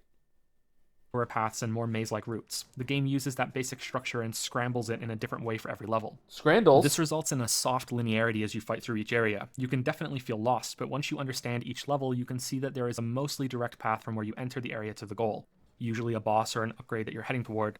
Yeah, Silksong is more overt about this, I think. I think that Hollow Knight disguises the linear path with a lot more optional offshoots that loop back into each other way better than Silksong does. I'm feeling that maybe the first areas do it best, but and Greymoor does too, but Greymoor is an area that feels like it's missing some content, to be honest, which is weird considering where it's placed in the world. I feel like there's definitely a lot more places or levels built around a linear path through it. And then once you're done, there's like maybe a couple side rooms here and there, but they're kind of like sectioned off that have a dead end just to get a flea or something. I feel like Hollow Knight made its levels feel more like exploratory mazes with a linear path that you can find and go to the end than Silksong did, maybe. I think so. And a bunch of optional offshoots that have challenges and other items to find. These will be upgrades to your spells, health, soul, mini-bosses, captured grubs, or more involved challenges for pale ore to upgrade your sword. The game also uses relics as a way to reward some of the more obscure secrets. These aren't required to finish the game or achieve 100% completion, so they're the perfect fit for secrets that many will miss. I know that I must have missed quite a few of them because I found new ones on every playthrough. They're generally good to find because they're worth so much geo when you cash them in and you don't lose them when you die, although there are some problems with that as well that we'll talk about later. Yeah. Once you realize 450 for a normal seal? What? Man, they're so stingy in Silksong with those artifact hand-ins. There could have been way more of those. I know that the rosary beads are effectively the same thing, but there could have been way more of those relics. The game had Silksong. Okay, this is one of the biggest problems with exploration in Silksong, I think, is that it doesn't reward you in things that you can take back home, and you're building up a payout. There are what three ways that Hollow Knight builds up a payout. The essences that you find, which is both exploration and rematching the bosses, and you have a payout waiting for you. The grubs with the payout, you can go back and get the grub payout with like it's throwing money in the air. Oh my god, the dopamine! Yay, he's giving me money! Yeah, I want to collect it all. Let me grab some money in the air before it hits the ground. It's showering you in money, and also like going back to to the relic dude and handing in those relics for like a decent amount of geo at the same time. Whereas I feel like the only one that Silksong does is that is the relic turn in, and even that is just like a pittance compared to what you get in Hollow Knight, and also there aren't that many of them either. I feel like they could have done that way more. But Silksong also adds the breakable air quotes geo with the rosary beads, so you can do that, I guess. Maybe it's because I didn't use shards. I didn't feel that excited when I got shards. I don't know. Tool enjoyers in chat, were you excited when you found a shard fragment you could break, or was it boring for you too?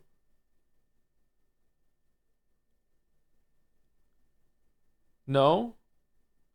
Everyone is always full on shards. Okay, so most people that were tool enjoyers, even they didn't like the shard upgrades. Okay, so are we comfortable calling that kind of a failure then?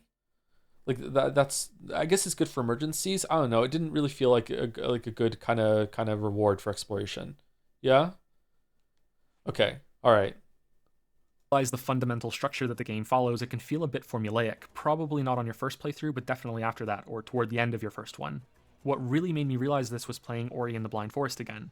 I don't know why it took going to a whole other game to notice this, but yeah, just look at the screen. Look how it's sloped in, and it makes the environments feel a lot more lived in and alive, and a lot more like not real places, but just more artistically represented, maybe, or something like that. I don't know what the right term would be here, but like it just like, man, it's so much nicer to look at with like the different angles and everything. And then you go back to Hollow Knight and it's just fucking like just boxy, sharp right angles everywhere. I'm really surprised that Silksong didn't do more with that. There's only that slopes in the mountain area, yeah. Hollow Knight doesn't have any sloped surfaces. There are no inclines or declines that you walk. Like look at that. Look how good this looks with this kind of Path of Pain era tunnel with like bouncing through here with the vines. Like it just looks so good. Hollow Knight looks great too. Don't get me wrong, but like look how good this looks. Ori is also kind of 3D, so it's automatically better. Walk on anywhere in the game.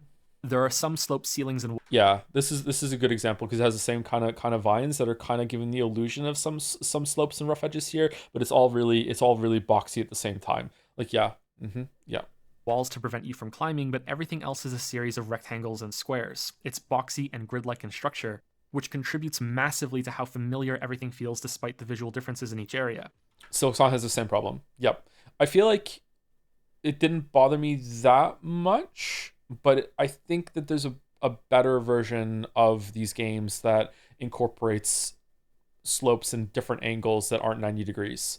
I think it could happen. I guess it's also something that helped Team Cherry put the areas together faster than they would have otherwise.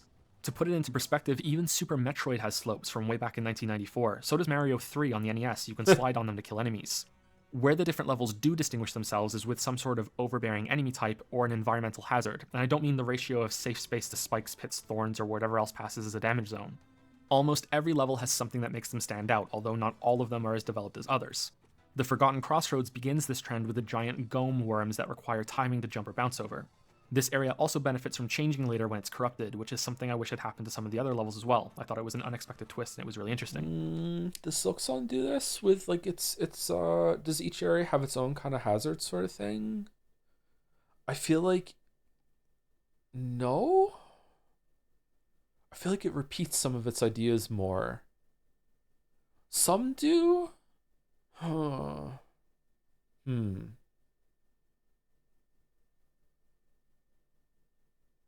I would have to look at it again. Okay. Not that it has to.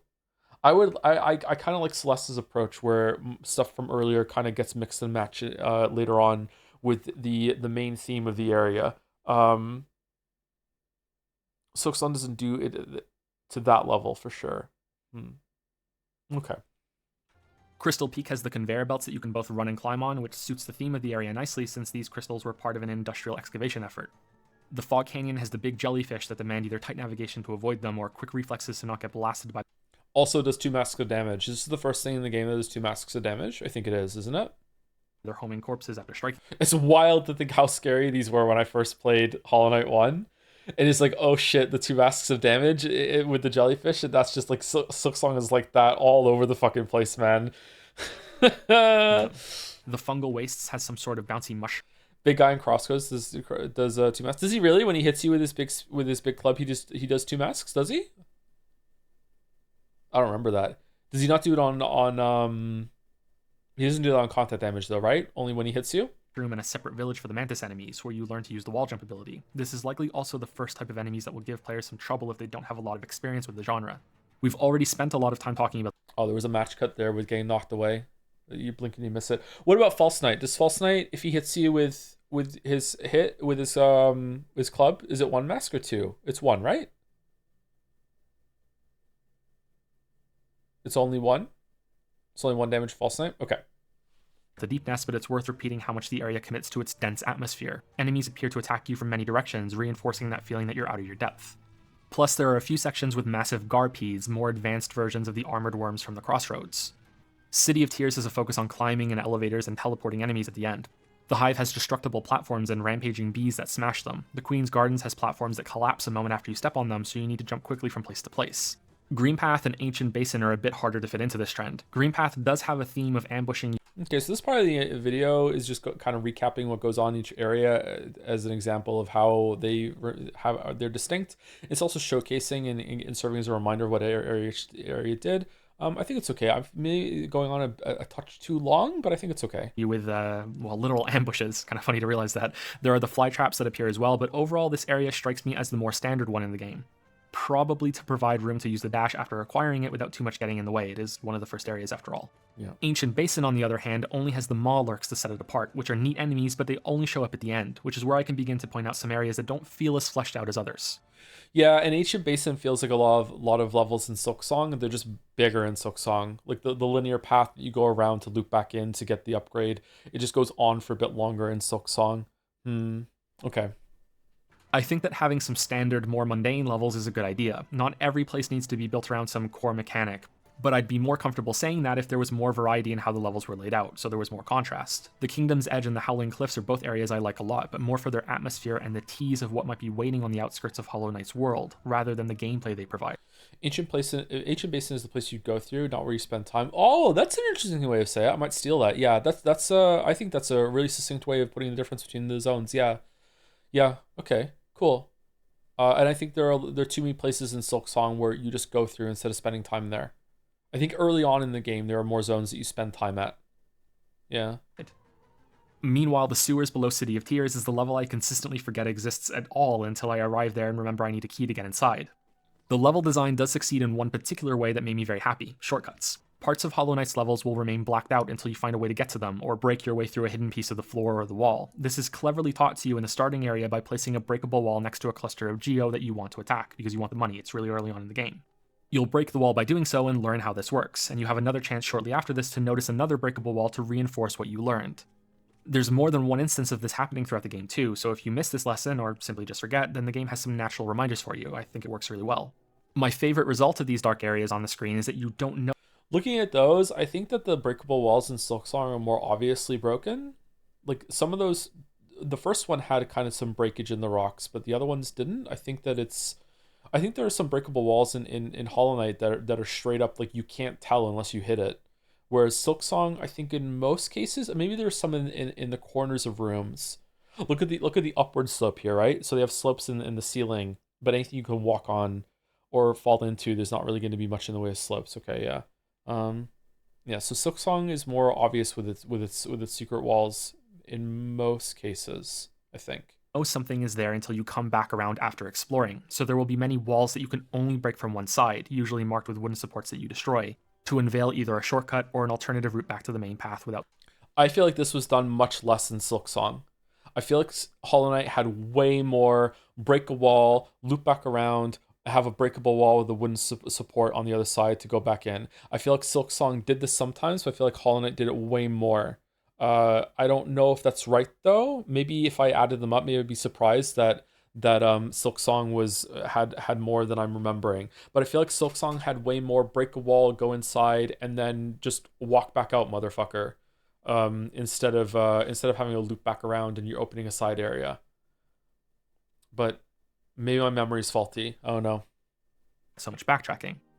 Many levels will incorporate these types of surprise shortcuts to shorten the path between the checkpoint bench and the boss, with my favorite of all being this wall you can smash open in an elevator ride in the Soul Sanctum and City of Tears. A lot of people miss that one. This type of shortcut is used really well throughout the game, perhaps it's even used a little too much, but I really enjoyed this experience of connecting parts of levels together on a small scale, while I was doing the same thing on a larger scale with upgrades that unlocked connections between the broader named levels. Yeah, I think Silksong doesn't do this as much either, but I'd have to go back and check. I feel like there's a lot more opening shortcuts and routes that aren't even sometimes useful for terms of like boss rushes or boss runs. I mean, just to have an easier way to get around, like just breaking things just for the sheer sake of it, or unlocking a different path to a previous area, and now you're in a different area and you explore a little bit before unlocking more paths. I feel like Hollow Knight does that more too.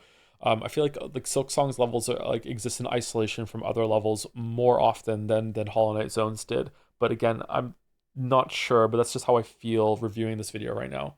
But where the game falls short is in places like Ancient Basin, the Abyss, the Hive, and to some extent, the Queen's Gardens and the Deep Nest. Oh, cool. Use the Crystal Dash there, Pastro. Nice. There are two sides to this issue. The first is a return to that pacing problem that we mentioned way earlier. The other, while similar, is more about a lack of development in an area's unique slice of gameplay. Nothing shows this better than the Abyss. This is probably the final area that most people will find in the game. It's either that, Queen's Gardens, or Howling Cliffs. It starts off great with this massive fall through a chamber and a mysterious surface to greet your landing at the bottom. To the left there's only one room, which has an upgrade to one of your spells. To the right is a straightforward path that introduces the most creative twist on the damage pit, these tar-like claws and hooks that reach up to kill you. They really look like the ones that are at the end of Silksong, huh? Damn. Other enemy in this part of the level are your Hollow Void Brethren. There's a part I really like down here when you activate a lighthouse to calm a lake of the Shadow Claws in order to pass them. Then, in the very next room, you get an upgrade, and you're done. There's nothing else here. Ancient Basin has the same issue. Like I already said, the big twist of gameplay here are the monstrous artillery bugs.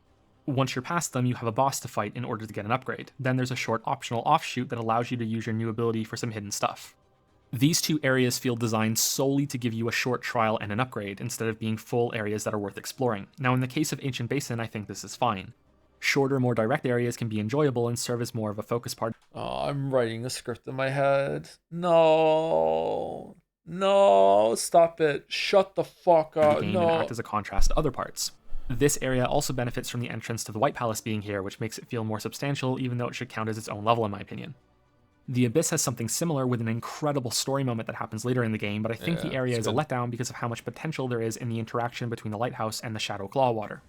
Just like some of the best parts of Ori and the Blind Forest, a series of challenges could have been made out of this system of light and dark. Smashing walls and floors to let light pass through to calm the water, or some sort of object you can carry that does the same. Yeah, I'm surprised Silksong didn't do something like this with its Abyss area. I think this is a cool idea. They kind of did it a little bit in Sansa Karak, not with light and dark, but with also like activating a thing that you then have time to react to before it runs out. So it's sort of like that, but okay. An enemy that you have to hit in order to create the light, which then starts a short timer for you to do some jumps and dashes. Or a boss that you fight while also micromanaging a light source in the arena, something along those lines. I don't mean to come across like I want these specific things I'm saying. I know I'm not a game designer, just an I do. I am a game designer now. I do want that. Yeah, exploration I do of want the that. system. Yeah. Everything I say is more valid now. Yeah. Having brought up bosses, it's a lack of them in some areas that feels like an exclamation point is missing at the end of a great sentence. A building of tension and exploration, story, and gameplay complexity that ends with nothing instead of a climax. I'd call this poor pacing. Excluding the two added by free DLC, there are 20... I don't know if I would still call that poor pacing. I think that poor pacing when it comes to getting the upgrades and going through the things is definitely the poor gameplay pacing. I don't think you should start the game with the wall climb, and I don't necessarily think you should start the game with the dash. I think you just get the dash sooner. I think you get the dash sooner in Silksong and Hollow Knight if you know where you're going. If you don't know where you're going, I think it can take way longer to get the dash in Silksong. But if you know where you're going, I think you can get it faster than Hollow Knight 1. I don't think like there being a boss or like an exclamation mark missing at the end of a sentence. I don't think I would call that poor pacing anymore. But I get what he's saying. 5 bosses in Hollow Knight.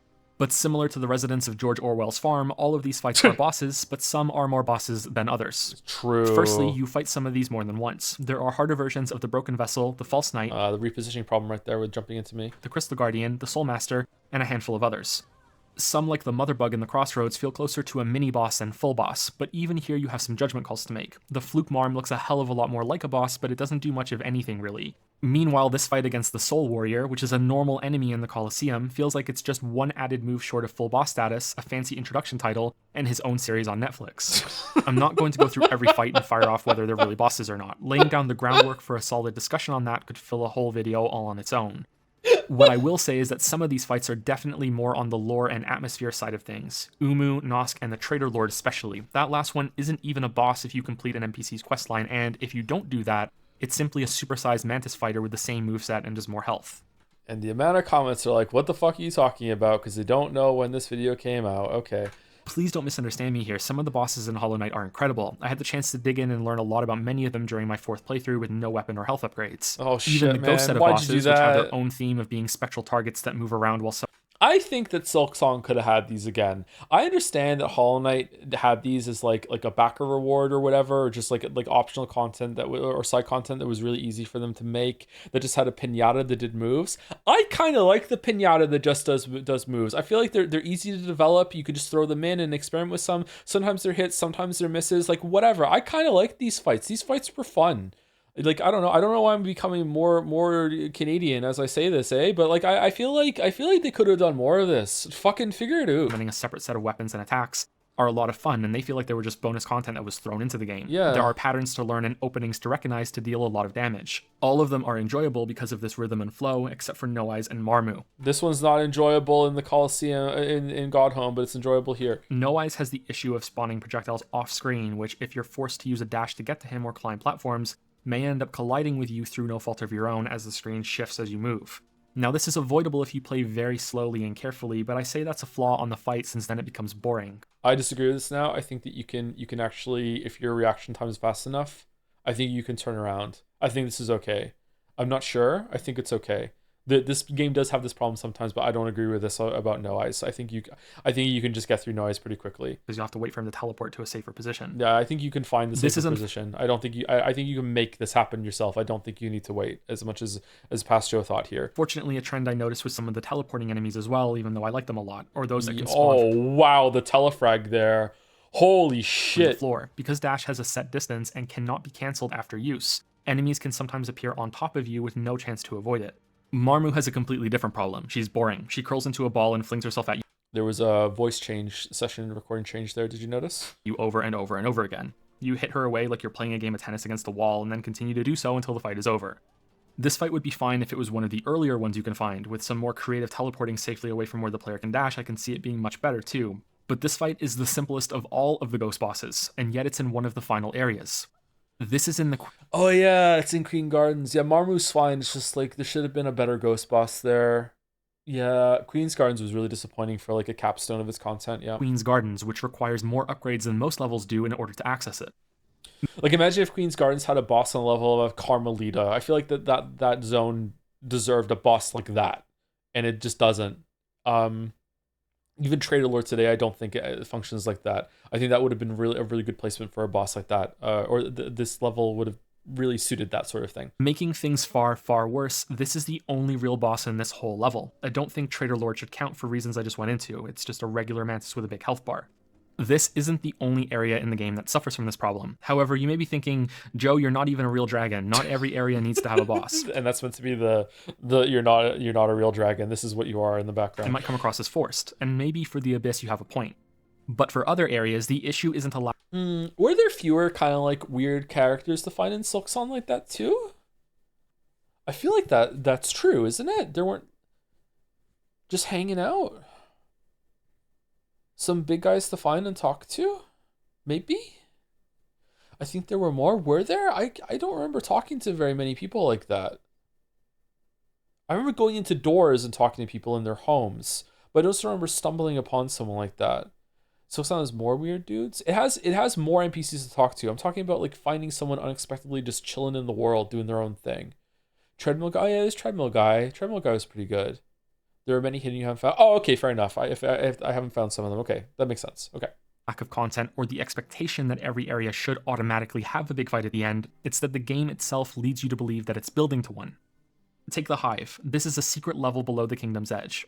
I found this during one of my escape attempts out of the Deep Nest on my first run when I got stuck. I accidentally blasted off a chunk of the Hive's wall and then ran away scared from it when I saw the giant bees. If anything was an area to go near the end of the game, it had to be this one. This level has many large chambers full of dangerous enemies, and what is more common knowledge than a hive having a giant queen bee that the smaller workers and drones serve?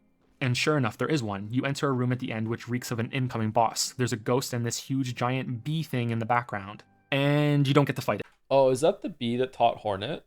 That's not Hive Knight. That's a ghost. I think that's the one that taught Hornet, right? You just walk past and grab some treasure and leave. Unbelievable. Deep Nest is the same way. Hot take, Hive Knight's a good boss, but I still feel like there should have been a big bee boss in that hive.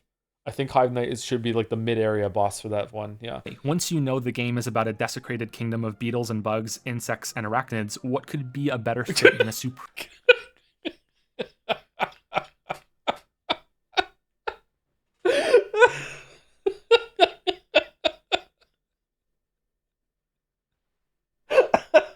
supremely dangerous spider boss? Deep Nest is where the spiders weave their homes, and there's a similar dreadful build-up here. You get closer to the heart of the nest. There's a warning you receive from some dead bugs. There's a trap you're forced to trigger, and yeah, here we go. Time to break out of this webbed prison and fight some big-ass spider. Nope, nothing happens. There's no boss here. You invade the mine. Yeah, there should be a boss here. I still think that. There must be some narrative lore reason why there isn't a boss here, like all the weavers are gone or something. There are no more ones to fight. I don't know. Or just like, if that's the case, then have it be a ghost one. Or maybe weavers aren't allowed to be ghosts. Like, I don't know. I feel like there could have been a way to do it. Of one of the big three dreamers that is keeping the previous Hollow Knight in its prison, and even that isn't a fight. Finding and killing these three dreamers is the main goal of the game, and the other two have bosses before them. The one in the City of Tears is pretty good. It's an endurance fight against an army of knights.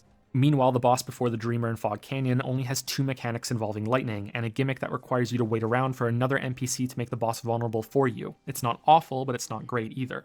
I want to remind you all quickly of what I said at the beginning of this video. As a product, Hollow Knight is as close to flawless as I've ever seen. Pastor, no one is listening to this. They've already paused it and they're typing out their essay about how you're a fucking idiot. Just don't. Why are you even bothering? It has enough bosses. It has enough enemies. But in terms of pacing, these dreamers should have been challenging fights instead of dreaming pinatas. I think most people are going to have the impression they'll end up fighting them too, since they appear 2 times earlier in the game like they're posing for their indie band's album cover. It's a real letdown that you don't fight them. No one thinks that, because after they were done with the game, they watched Mossbag's videos and they understand the lore, and now they've retroactively decided that no, they knew all along and they didn't expect to fight these guys whatsoever. No, you're stupid, you're dumb. Considering that these are ghosts in the dream realm, just like the ones you fight in the world, it may have been an easy solution to simply transfer some of those fights to here instead of have them in the levels. Or some amalgamation of existing ones, since just one mechanic wouldn't feel right, since these are big moments in progression and story. White Palace also feels like it's missing a boss as a big wow moment at the end of its They kind of did that in Silksong, because the way you enter the boss fights with the hearts are similar to entering the places with the dreamers, and they are fights that time.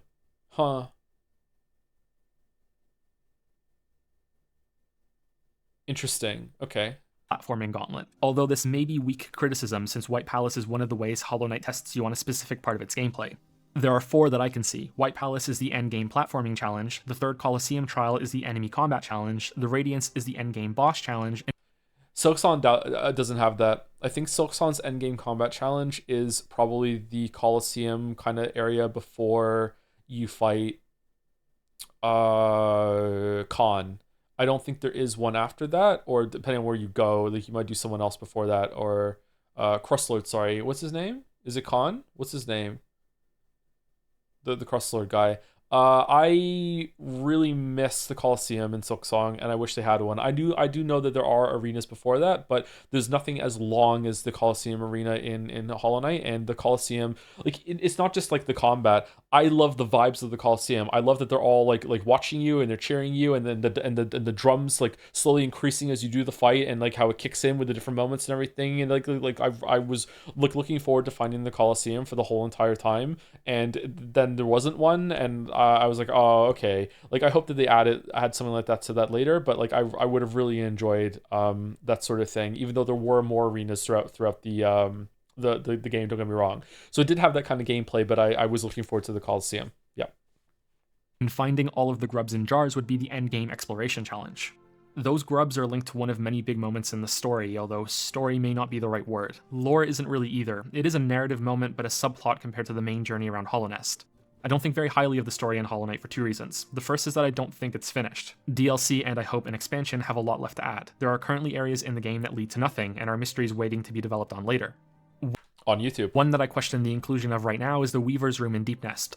I can imagine many players spending a lot of time here trying to work out some secret to the place or some hidden piece of treasure that should be here, when it's just a tease for upcoming content, probably involving Hornet. Wait, don't you get something in there? Did I miss it, or did they add it? Just the charm? Maybe I didn't get the charm. Huh. The second reason I didn't pay attention to the story much is that it has that vague, up to your interpretation issue that's really popular at the moment. Although I will say, in the game's defense, this could be something that's resolved with future content that clarifies some things. We may only be seeing half of the story through one character's perspective at the moment. So I don't know if that's true. That's how it felt to me when I was playing it. And so I kind of checked out about midway through. I was like, okay, whatever. This is more of a gameplay game. I don't know if this is right or not. Doesn't really bother me though, because I don't really give a shit. But it could be that there was enough there that you could piece together a proper story, and maybe the YouTube bards did a good job at piecing it all together and creating a coherent thing that you can enjoy. But I think it's almost certain that most people will have to go and have supplementary storytelling done for them, or like research and piecing things together at the end of it, instead of just having something delivered to them like traditionally in the game. Yeah, I think that's probably fair for most people. Yeah. That doesn't mean that I did not enjoy some of the narrative and experience moments while playing. Do you feel the same about Silksong's story? No, Silksong has more of a directly told narrative to you about what's going on, but toward the end, I feel like it does slip back into what it's like with Hollow Knight again, with some of the stuff you have to piece together. But there was a lot more successful environmental storytelling in Silksong, especially your first time you get into like the underworks and stuff. It was really good. Arriving at City of Tears for the first time, with the music cutting out and then slowly coming back with the sound of rain on the glass, was marvelous, as was the conversation with Quirrell at the first bench here. He wonders... It took me so many attempts to do that line, and it's still, the delivery is not that great there. Marvelous. Don't know why it was so hard for me to say. ...loud where the rain is coming from, and that he hopes to see the source of it one day. A wish that comes true when you meet him later at the Blue Lake. It's a small, unimportant area that didn't need to be in the game, yet it still is, and stands out in my memory, perhaps partly for that reason. Two other strong moments were at either end of the map. The biggest strength of Hollow Knight's world is that it continues to sprawl out long after you expect it to be finished. Then, when it did finish, I wish it hadn't.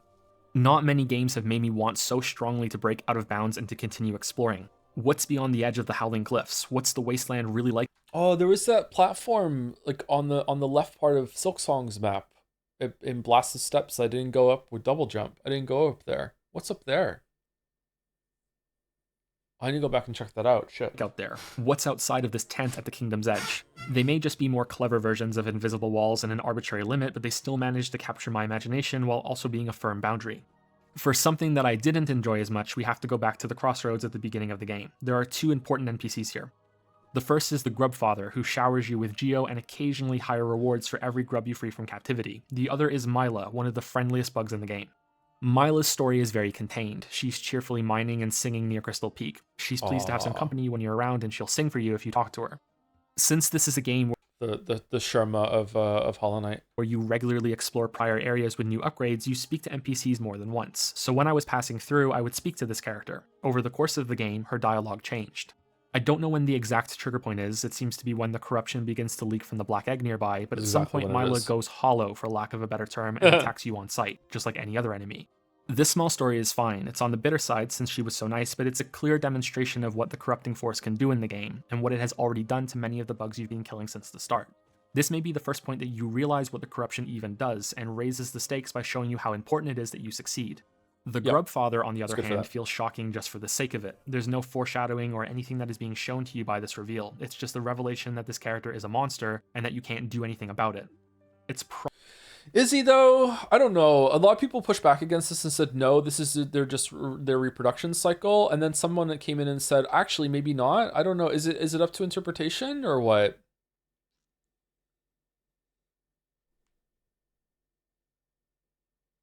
It's up in the air. Nobody knows. The dream nail dialogue implies metamorphosis. Okay. But they seem to, like, they all seem to have individual, like, sentience or whatever. So I don't know. Like, but it's hard to understand how that works. Because like a lot of them operate, they're like people that are bugs, but then sometimes they still are bugs. Does that make sense? Like, and they just accept it. I don't know. Probable that this is something many people are going to really like about this twist. Maybe if I'd been in a different mood, I would have felt that way too. It's unexpected, and I usually like that sort of thing. But to me, the game was already grim and dark enough without this. It's also something I didn't know about until someone on my Discord server pointed it out, because I simply never came back to this room after receiving the reward for all the who was grubs. that? I didn't have a reason to. There are a ton of things like that in this game. Secrets are crammed all over the place. You can use the dream nail on almost every NPC and enemy to hear some of their thoughts and insights on what's happening, or the history of some locations. It's dense in a really good way that's never forced on you, and it's another example of how the game is so packed with content. The false hero Zote, for example, proclaims that he has 57 precepts to an adoring fan, and if you sit here and talk to him enough, he really does go through all 57 of them. He talks more than I do. The best moment of all like this for me was my return to the Abyss after finding the two halves of the secret King Soul from the White Palace and the Queen's Gardens. The heap of masks which represented discarded corpses of failed vessels to me was already an enthralling choice for the setting of this big story moment. But it was what happened next that really stuck with me. The corpses are blasted apart and rained down. You have to climb up the abyss not knowing that this is a vision of something that happened in the past. Messages flash as you do this, but it was the gradually building music that sealed the sequence for me. We're doing a little bit of recapping, too much recapping here. I think if I was to make this video now, I would cut this section out and just allude to what happened here instead of showing it. This is the same music that plays during the Hollow Knight boss at the end of the game, only this time it's a lot more somber. Instruments are added to it as you climb higher through the abyss before it's all cut away and you're sent tumbling down. Of course, things like this are going to be very subjective. It's why I try to avoid speaking about them in my videos. Ooh. However, this was powerful enough that it didn't feel right to not mention at least a little, as was the incredible introduction to the secret final boss, the Radiance. I think most people aren't going to expect that. Okay, that didn't take too long, actually, and it's a nice thing to link the Abyss to being up here in the sun. Okay. As you jump up these platforms to the challenge prompt, that the sun in the background is what you're going to end up fighting. Well, that's a good inversion, too. In Silksong, you climb high, but the last boss is down below, and in the Hollow Knight, you go really far down, but the last boss is high above. That's cool. It's also the only boss in the game that has this grand full-page announcement timed to its music. This is fucking cinema, man. Cinema. Boss fights are one of my favorite things in video games. Hollow Knight delivers with at least 10 really solid fights, with the top 2 for me being the rematch against Lost Kin and the Radiance. That's not strictly true, however, because I enjoyed some fights more than others on different runs, which is where I have to call the game's balance of progression into question. The core principle of many action games is this: you avoid enemy damage while dealing enough damage back to kill them. Pretty simple. Yep. The higher the damage output you have, the sooner the fight is over. Your health can be seen as an allotted mistakes meter that depletes after so many errors are made on your part. All right, so some people disagree with this. I see why, but like when I make this statement, I'm not saying that is the only reason that those exist, right? You can also use your health as a way to go on offensive. I think I mentioned this in Dark Souls 1 video, that if you want, you can see like your health as like a resource that you can burn in order to do as much damage as you possibly can. I think I even do it in this game when I'm fighting False Knight or Failed Champion, I'm not sure. But like in terms of how game design works, this is just objectively true. Like this is the amount of mistakes that you can make, and you need to replenish it. If you make that too many mistakes, you're over. You have been found. You failed. Come back again. That's just how it works. I don't know why there's pushback against this sometimes when that's just how it is. The higher your damage, the lower the duration of the fight, and the fewer chances you have to make mistakes and therefore die. Yep. This is why damage dealt to the player when it isn't strictly their fault and therefore not a mistake at all can be so frustrating. For charms, you can extend yourself to be more durable or go for a higher damage output, or both in the case of upgrades you can find in the world. Sometimes you can break this principle by becoming so durable or achieve such high damage that you can ignore what the boss is doing. Yeah, this is fine and even a welcome feature in some games because it can become an alternative method of progressing for some players who struggle with pattern. Yeah, I even do it in this video. Okay, I spoke too soon. Recognition, or somewhere in the middle for players who want a bit of a boost or don't like a certain boss. The issue arises when it ceases to be a choice, when you upgrade yourself without understanding what you've just done, that you've broken fights for yourself in your favor, and have no way of It's not true in most turn-based games. Well, turn-based games aren't skill-based, right? So the mistakes there aren't the same way. Sometimes in those games, it's randomness that can get you, right? And that can be fun. Randomness is really interesting. Like you can, I don't know, some games like Slay the Spire and Balatro, you can get so good at that it becomes skill-based in a different way, but for most people playing those games, you can lose a run just from randomness. Oh, that's kind of out my area though, because I've never fully mastered one of those games. But definitely early on, like when you don't know all the possibilities and rules and outcomes, you can lose from bad luck. Whereas I guess a similar thing would be in a skill-based game like this is that you die from a move that you haven't seen yet, so you don't know what they can do. Is there a through line there that we can draw? Yeah, I think that's fair enough, right? So it can present like bad luck, but really you're just learning. Reverting back to a lower amount of health or damage so that the encounter once again adheres to this principle. Hollow Knight crosses this line with sword upgrades in my opinion. I don't know where I'd nail down this exact point, but I know for certain that the final weapon upgrade is too much. At this level, you are able to whack away through phases of bosses and the Colosseum of Fools without much effort. The Radiance tries to prevent this by dealing 2 units of health whenever you take damage.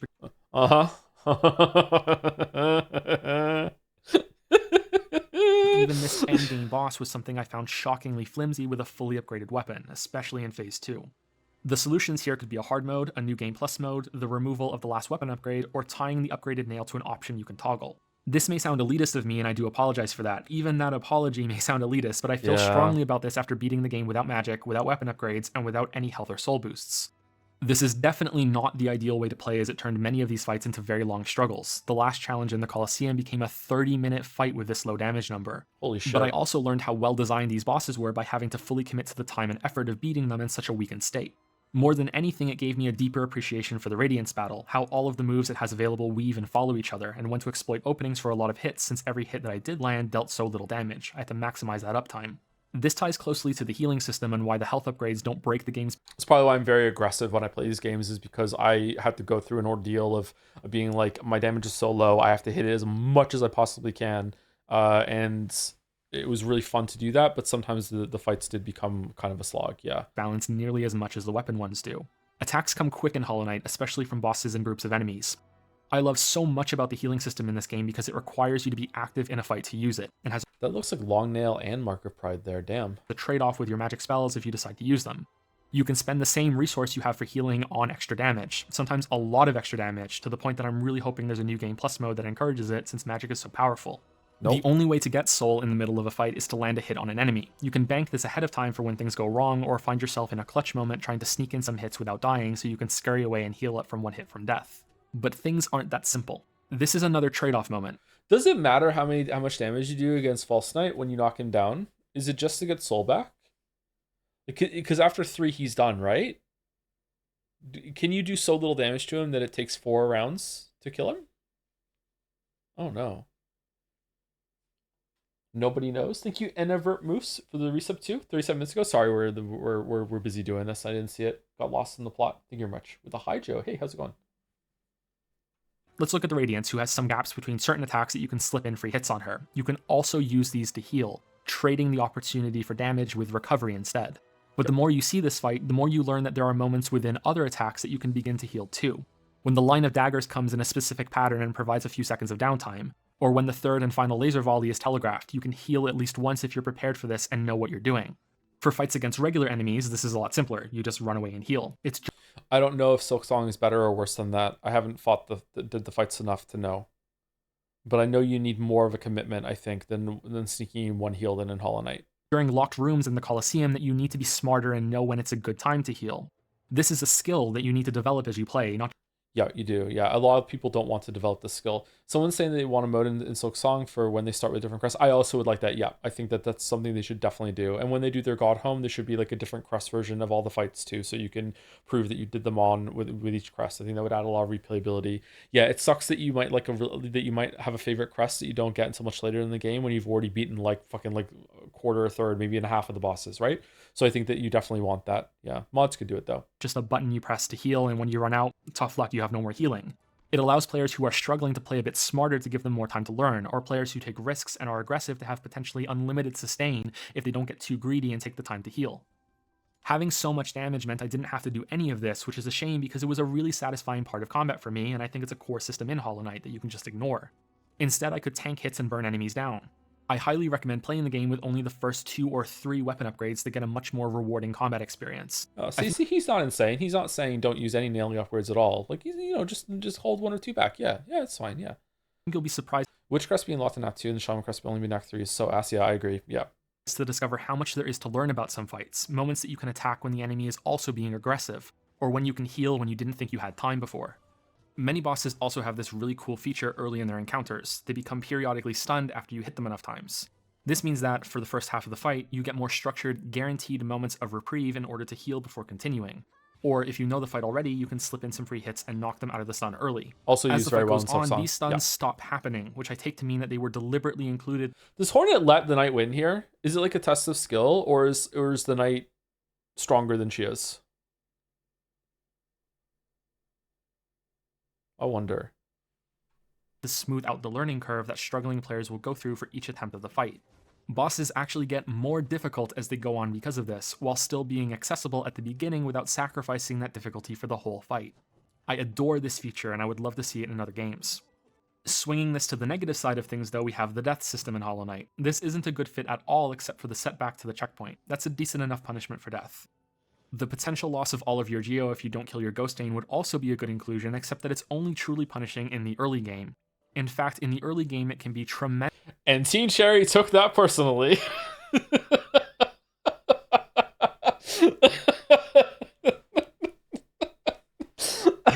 Tremendously punishing, since there are a few big items to buy with Geo at that stage. Geo isn't that easy to get in the first few areas, yet by the end of the game, Geo is so common and has so few things to purchase that the death mechanic loses its bite. This seems backwards to me. It should be easier at the start and harder toward the end. The safety net for Geo are the relics you find throughout the world. You do not lose these upon death, and they sell for a high amount of Geo to a trader in the City of Tears. I strongly dislike how long it takes to sell each relic to this guy, and I'm hoping that this is something that I just missed, some quick sell menu or something. No. Otherwise, it takes way too much time to sell each individual piece that you have. This death system would work much better if Geo was something you always wanted to have to upgrade your stats, tying it to a level system, for example. I am not saying that Hollow Knight should have a leveling system, only that it would be a better fit with the ever-present fear of losing your Geo. Yeah, people don't understand that nuance, Joe. They just heard that you want a level system in Hollow Knight, and they'll just, And also incentivize finding more of it after the mid-game. Some charms and the extra slots to use them are expensive, but even after buying everything available in the game, I was left with a mountain of Geo by the end. There was a bug with one of the charms that I saw. I think Blue SR's video, Blue SR did a video on this, that you could have a charm that would trigger the death of the enemy that hit it more than once because it happened so fast. So speedrunners would come in here and they would trigger it on this enemy, and it would kill it multiple times, and it would just fill the whole room up with Geo because it's like it would happen so fast it would trigger that explosion more than once. That's neat. And this includes hours spent playing the game long after I stopped caring about collecting much of it. Charms are interesting because they're like a talent tree that you find via exploration. This is so... Look at them, man. Even it looks better than Silksong. This is a huge miss for me. I'm sorry, bros. It's a huge miss for me in Silksong. This was better than Silksong system. I think the charm system and the notches and everything were better in Hollow Knight than Silksong. I like the idea of the crests. I do, but this was better. And then get to assign within a limit of how many notches you have. You can compare it to the chipset system in Prey, only Hollow Knight's augments are a lot more substantial. It also works as a secret hard mode, since you can overcharm yourself by forcing a charm to equip that requires more free notches than you have. Wait, what? This makes you take double damage. Yeah, it puts you on normal Silksong damage mode. Yeah, now we take 2 masks from everywhere. Holy shit, who could live at that speed? And while welcome, it's not quite the hard mode I'd like. Something else about charms is that some of them are about utility instead of combat, magic, or defense. Some can speak your healing as well, so you can pick a part of the game that you'd like to make easier for yourself. I'm unsure about how successful this is, however, as some charms felt mandatory to me. The one that shows your position on the map, and for the early game, the one that draws in all Geo that enemies drop, are essential as far as I'm concerned. As is the Dash Master charm that lets you zip around much quicker. This can be twisted. I could see people complaining that, come on, not everyone needs the Dash Master charm. Although Silksong kind of has the Dash Master charm built in, but come on, the compass and the fucking magnetic, the Geo, come on, it's quality of life. You shouldn't have to give up utility for quality of life. Just let me find a way to make it just built in all the time. Come on. We need the compass sword because I'm lazy and I don't want to have to constantly look at the map and be like, okay, where did I come from? I went down here. Where am I going? Cotton Eye Joe. Okay, and most people who play these games normies don't want to do this shit. They just want to see where they are on the map. Kids play these games. You know how hard it is for kids to read a map? Into a positive sense if you get to a boss that you're struggling on with these charms equipped, then you can think of taking them off and putting stronger charms on temporarily for a power boost to get through that fight. Yeah, That's this a is cool thing trick to you can realize do. for yourself. Yeah, it's cool. However, yeah, I yeah. do wonder if a good way to sync extra geo in the mid-game would be some sort of hungry. special vendor that can make one-notch charms permanent and separate from the system, Ah! just like the Void Soul becomes after your climb out of the Abyss. The charm that I was most surprised to discover was the one that removed the recoil from sword strikes. This is an integral part of the combat system right from the start, and because of that, this was a charm that I decided to never use. Just like how the absence of the dash can be heavily felt when you start the game fresh, I think losing this charm after getting used to the lack of recoil would be very off-putting. It also takes away a good bit of how impactful your attacks feel while smacking around enemies. That's the bigger one to do. I think that being this little guy that attacks so strongly that he gives himself recoil is like chef's kiss fucking game feel. So it's an option, you can toggle it off. That's great, but for me, I think that's the real reason to not use it rather than like getting used to it. Yeah. Having spoken so much about the bosses, it's only right to also go into some detail on the wide variety of enemies throughout the rest of the game, or at least the illusion of variety. Hollow Knight definitely has enough different enemies, and not just for the price either. However, many of them recycle ideas from earlier levels. The worst offender of this are the bugs that blast out poison gas in the green path, and their cousins in the fungal wastes shortly after this. Both of them even explode in the same way upon death. There are also many variations on the same basic beetle bug that will run and jump at you. Yeah, Silksong does this better, I think. Enemy variety better? Probably better. I think better. And that's all they do. The same for stronger knight enemies with swords and shields. Their size are the only real thing that changes. There are some good enemies amongst these though, with the standard method being a ranged attack that can trigger if you're out of range of the melee one. The mace wielders in the crossroads, the moss knights in the green path, and some of the fighters that are unique to the Colosseum. There are also a range of larger flying enemies that show repeated ideas, but by and large I think the game does a good job with its enemy variety. It's not quite as impressively unique as this list may appear though. Fighting in that Colosseum was my favorite part of the game overall, the third trial especially. Just like the rest of the game and my videos, it goes on for far longer than you expect.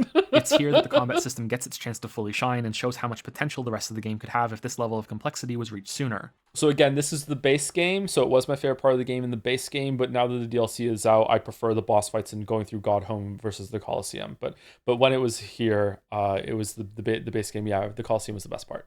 Something I am clearly hoping is achieved in an expansion considering how many times I brought it up now. Despite my gripes I brought up earlier, it was the teleporting enemies that I enjoyed most of all. When they don't materialize right on top of you, it makes fighting so frantic.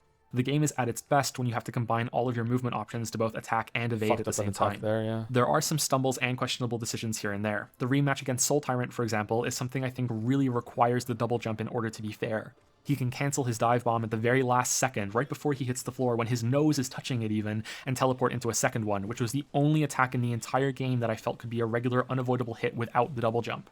The Radiance also has an issue of spawning projectiles. If you hold your dash in the air, maybe you can play around it, but it's a pretty hard skill check.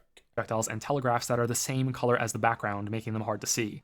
Now, this is meant to be some sort of shimmering embodiment of light, like look at its... Sorry, do you think if those mages were in Silksong, they'd spawn right in your face? No, I think the enemy spawning in your face like that in Silksong is a glitch. I don't think they're meant to do it. Sometimes some enemies do weaponize their contact damage in Silksong for sure, but when you get telefragged in Silksong, there's no fucking way that's on purpose. There's no fucking way. Name. So hey, maybe that's intentional, but since it depends on what part of the background she's on, I doubt it.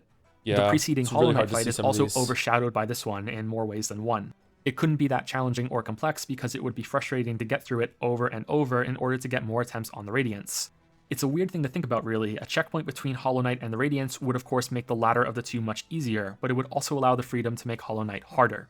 On my no upgrade run, I enjoyed this fight a lot more since I didn't burst my way through it so quickly. It was also the one I used the Shade Cloak the most on to dodge through attacks, which makes me think it's another part of the game that has untapped potential. Actually, thinking about it now, even your vessel uses really well. Yeah, platforming and challenges in the environment, this could be used in really creative ways in other areas.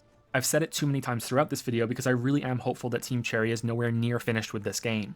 If I had done a video shortly after release, then I would have laid some heavy criticism on it for having a huge chunk of the map so extremely divorced from the rest. Getting anywhere below the sewers was a huge chore on my first playthrough, and this is something they addressed and changed with the first free update before I even started writing this script. Oh, okay. So it was updated while I was making the video. Okay, what was that then that added the extra station down in the bottom?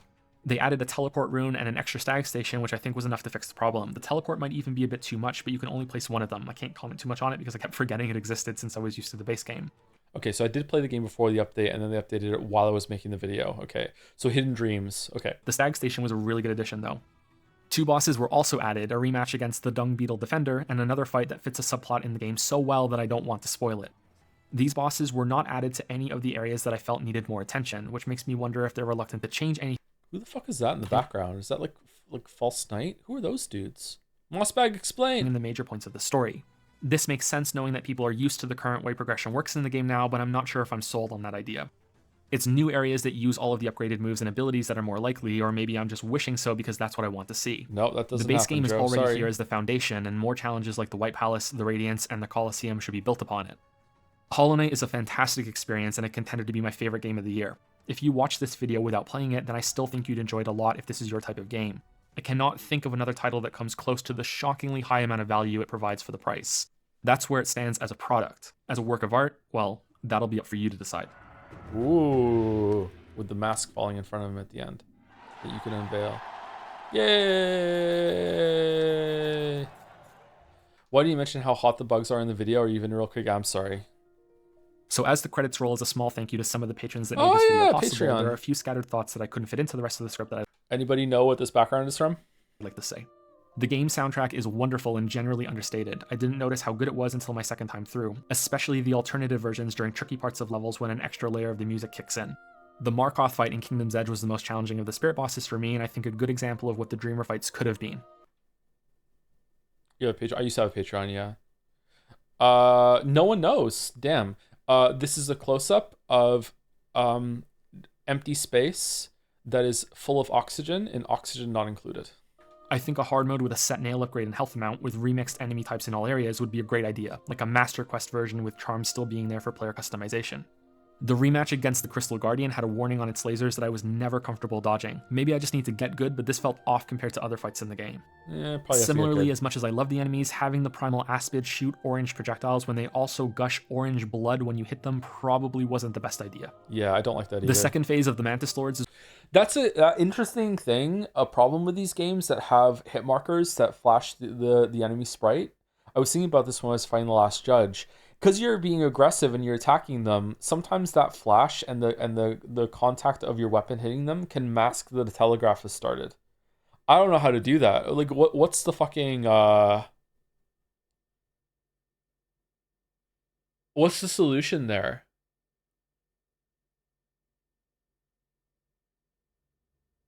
I felt them lost. I did too. Yeah, some of the attacks are lost because I was hitting her.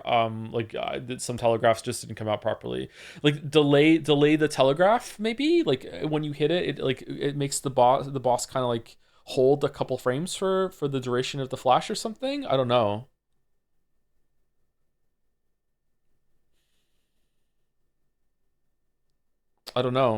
one of the simplest yet effective ways to increase challenge and complexity in a fight that I've seen in a game. I hope they add a rematch to this one later that has all 3 of them assault you together in a new phase at the end. Yeah, they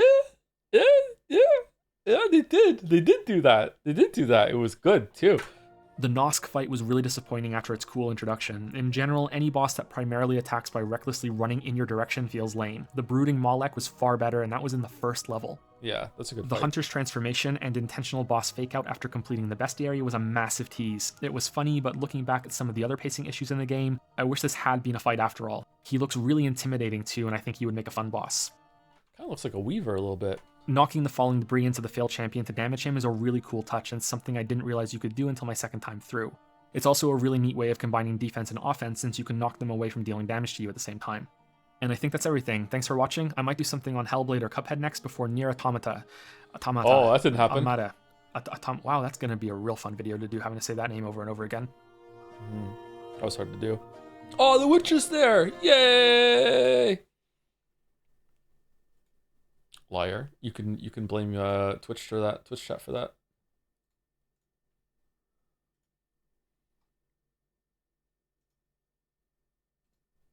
Eight years and no boss replay? What do you mean? You have a boss replay in Hollow Knight?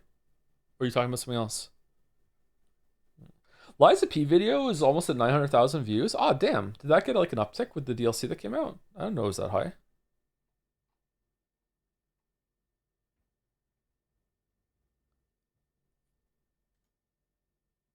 Night Trader. Okay. That video actually held up quite well. Okay. Sometimes the older videos don't hold up that well.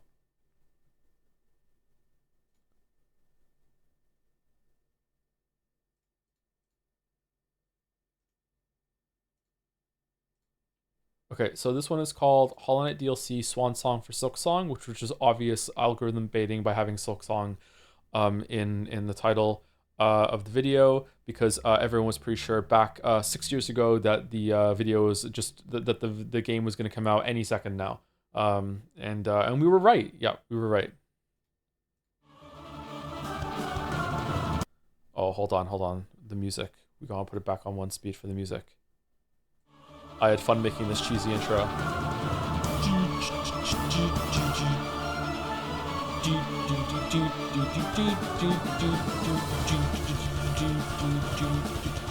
Hollow Knight was my favorite game that released in 2017. Whoa, how is the audio worse, Joe? What the fuck? What is this echo? Oh no. Okay, 1 point tied into 17. Returning to it now with all the shiny updates and polish has reminded me that it stood out in a similar way to the new God of War. Hollow Knight does not have the best combat, boss battles, or exploration that I've played in a game, but it does everything so well that it stands out by hitting such a high level across its major features. And the game's presentation is a contender for the best of its type. I still listen to the soundtrack now and then, and I can't believe how good the game looks from a team this small. Yet despite it being 2 years since the game was first released and 19 months since my first critique, I find myself in the same predicament I was in the opening to that video. Back then, it was how to differentiate judging something as a product versus judging it as art. with some geo in the background to pick up because it's all about money. In the case of Hollow Knight's updates, I'm wondering what's the best way to judge something that's outright free opposed to the original game that was merely ridiculously underpriced. The 4 listed updates for Hollow Knight, as conveniently supplied by the game's main menu, are as follows: Hidden Dreams, The Grim Troop, Lifeblood, and Godmaster. One of these has far more content than the others, even after some teased features were cut from the eventual release. But even the smaller expansions bring new areas, charms, and enemies. By my count, there are 12 boss battles added to the game in these content packs, as long as you're okay with counting some of the remixed updated ones. When something is free, obviously whether it's worth your money isn't applicable, so all we're left with is time. But how much is the monetary cost worth for a standard score that's just your translated estimation of a satisfying experience? If the product is free, does it gain the first 5 points on an out of 10 scale as a base, and that's where you start? Or does it change how people view the product? My concern is it's the second one. It changes how people view the product. When something is free or close to it, that you forget that fact and judge it like it did cost money, somehow. It gets unfairly delegated to the same area as every other game you play, or you switch over to judging it as art without realizing that you've done so.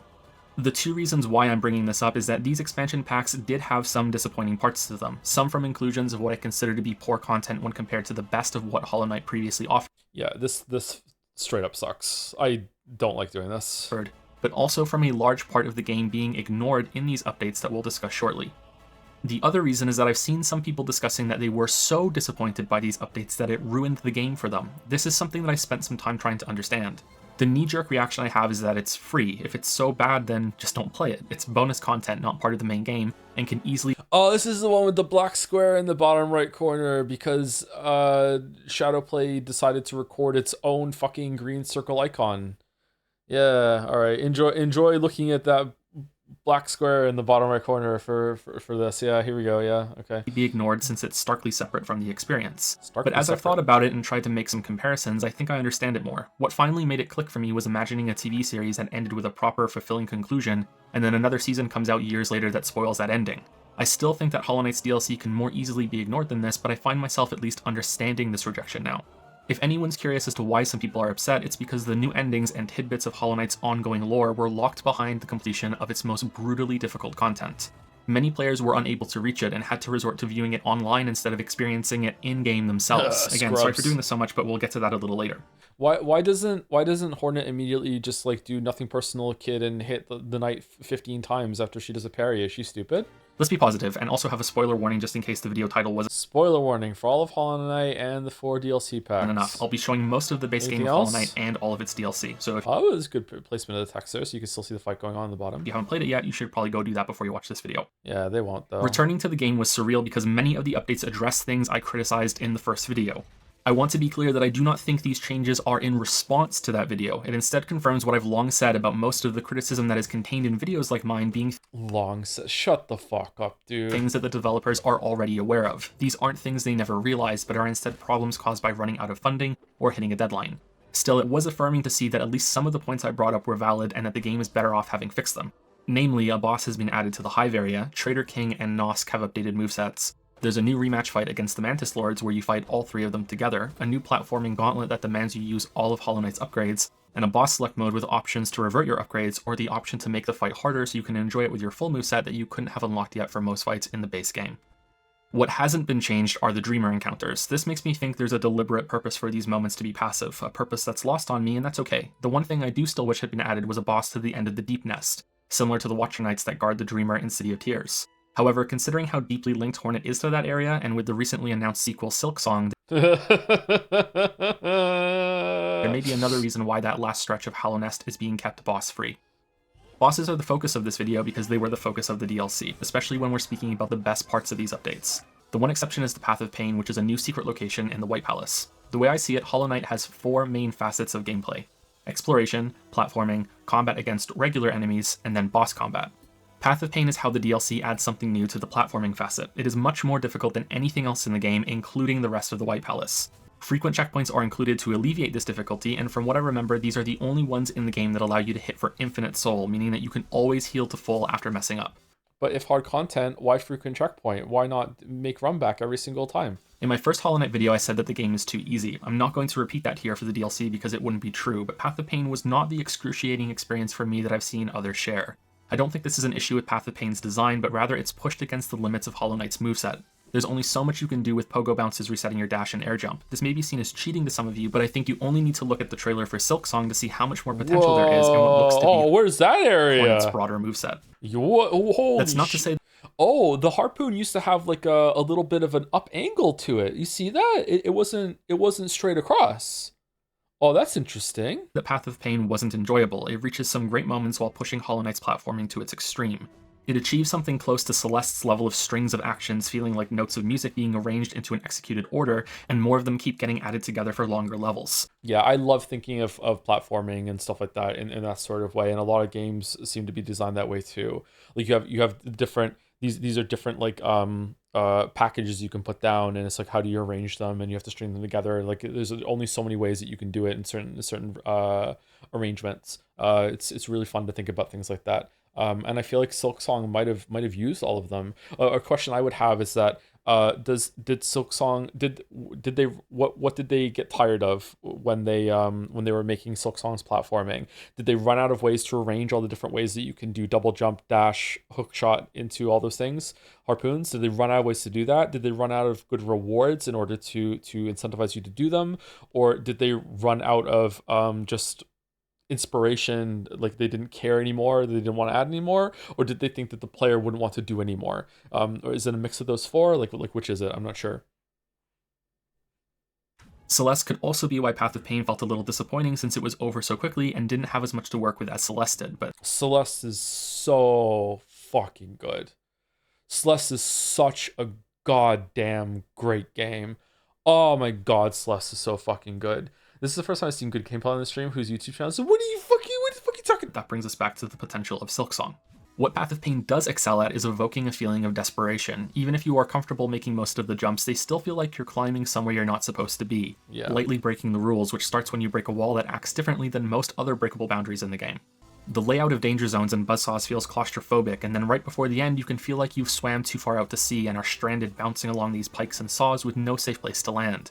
And then when you finally do break through, when you should feel a rush of relief, you have to fight 2 enemies after landing instead of reaching a checkpoint like the other parts of the White Palace and Path of Pain.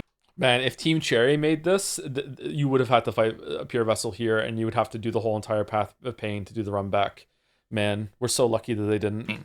These enemies are not difficult, but the shock and panic can make the fight a memorable experience since it comes out of nowhere and you're afraid of being pushed back to the checkpoint if you fail.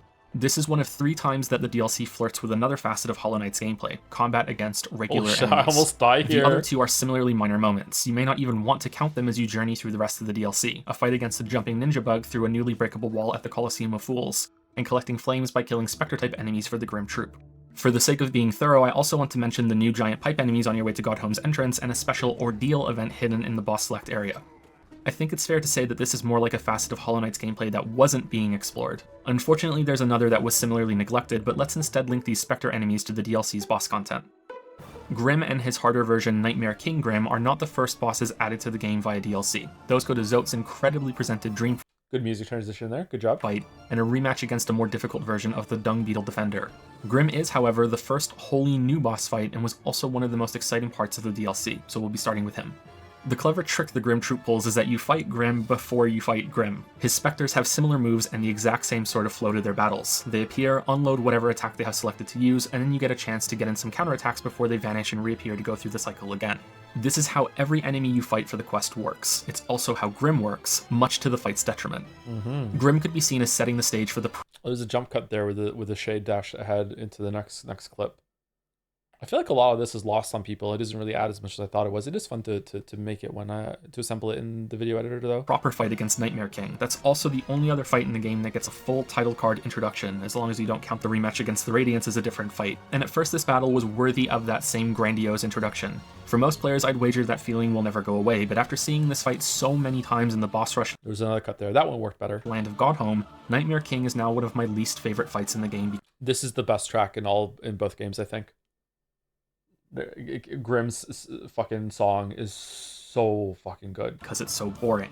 This reaction is not from a lack of challenge. In fact, I think I made a mistake in my first Hollow Knight video and that I could have made it more clear that I wanted difficulty options and not for the entire game to be retuned to my preferences. I think I didn't communicate well enough that Nah, you're an elitist fuck and you want it to be tuned to your preferences, just like how you're going to enjoy Silk Song when it's too hard for most people later on. I wanted the nail upgrade to be something you could Shut the fuck undo up. for a higher challenge, something that the DLC has sort of done in Drink your Godhome. orange juice. Nightmare King is definitely a challenging fight. He has 6 highly damaging moves that he cycles through with brief telegraphs, and when you are first learning the fight, you can easily be knocked off rhythm and start taking multiple 2-mask hits in succession. But when you get past that, the fight becomes a monotonous game of tennis. Nightmare King takes his turn, you take yours. There's little room for expressing yourself by being aggressive during and between attacks. Does hitting him when he's in bat mode even do damage to him, or is it just about or is it just about getting soul back? Yeah, he does 2 masks of damage. Whoa, who could live at that speed? Have not finished Silk Song, but it was worth the hype. Top 3 best games you've played this year, Mr. Streams. Yep, it's probably gonna be my game of the year. Yep, it's gonna be that or Expedition 33. Blueprints. It's gonna be that or Blueprints. The best you can do is slip in some sneaky hits as you're avoiding some of his moves. I view this as an intentional decision on the part of Team Cherry. I guess it's to make the fight a long endurance dance, one that you are partnered for with Nightmare King as he leads you through each step to the music, and are responding in the only way that is allowed, going along with the theme of the fight being on a stage in front of an audience. The best evidence I can point to in order to support this is that Grim will remain when he summons his cloak spikes from below the stage. You can either get next to him during this, or shade dash through a spike after they've emerged to get in some damage as a reward for truly understanding how this attack works. Nightmare King does not remain Yeah, why did they change that? for this move, and you simply stick around and wait. Couple this with how quick Nightmare King is to teleport away if you get close to him for some attacks, and how quickly he vanishes after finishing each move, and I think the intent for this being a drawn-out fight is plain to see. And I do understand that this is criticism that isn't applicable for when you fight this boss in its natural location. It's only when you're trying to... Why are you watching your own video? Oh, this is just my regular Friday night. It's just I'm sorry. We're doing...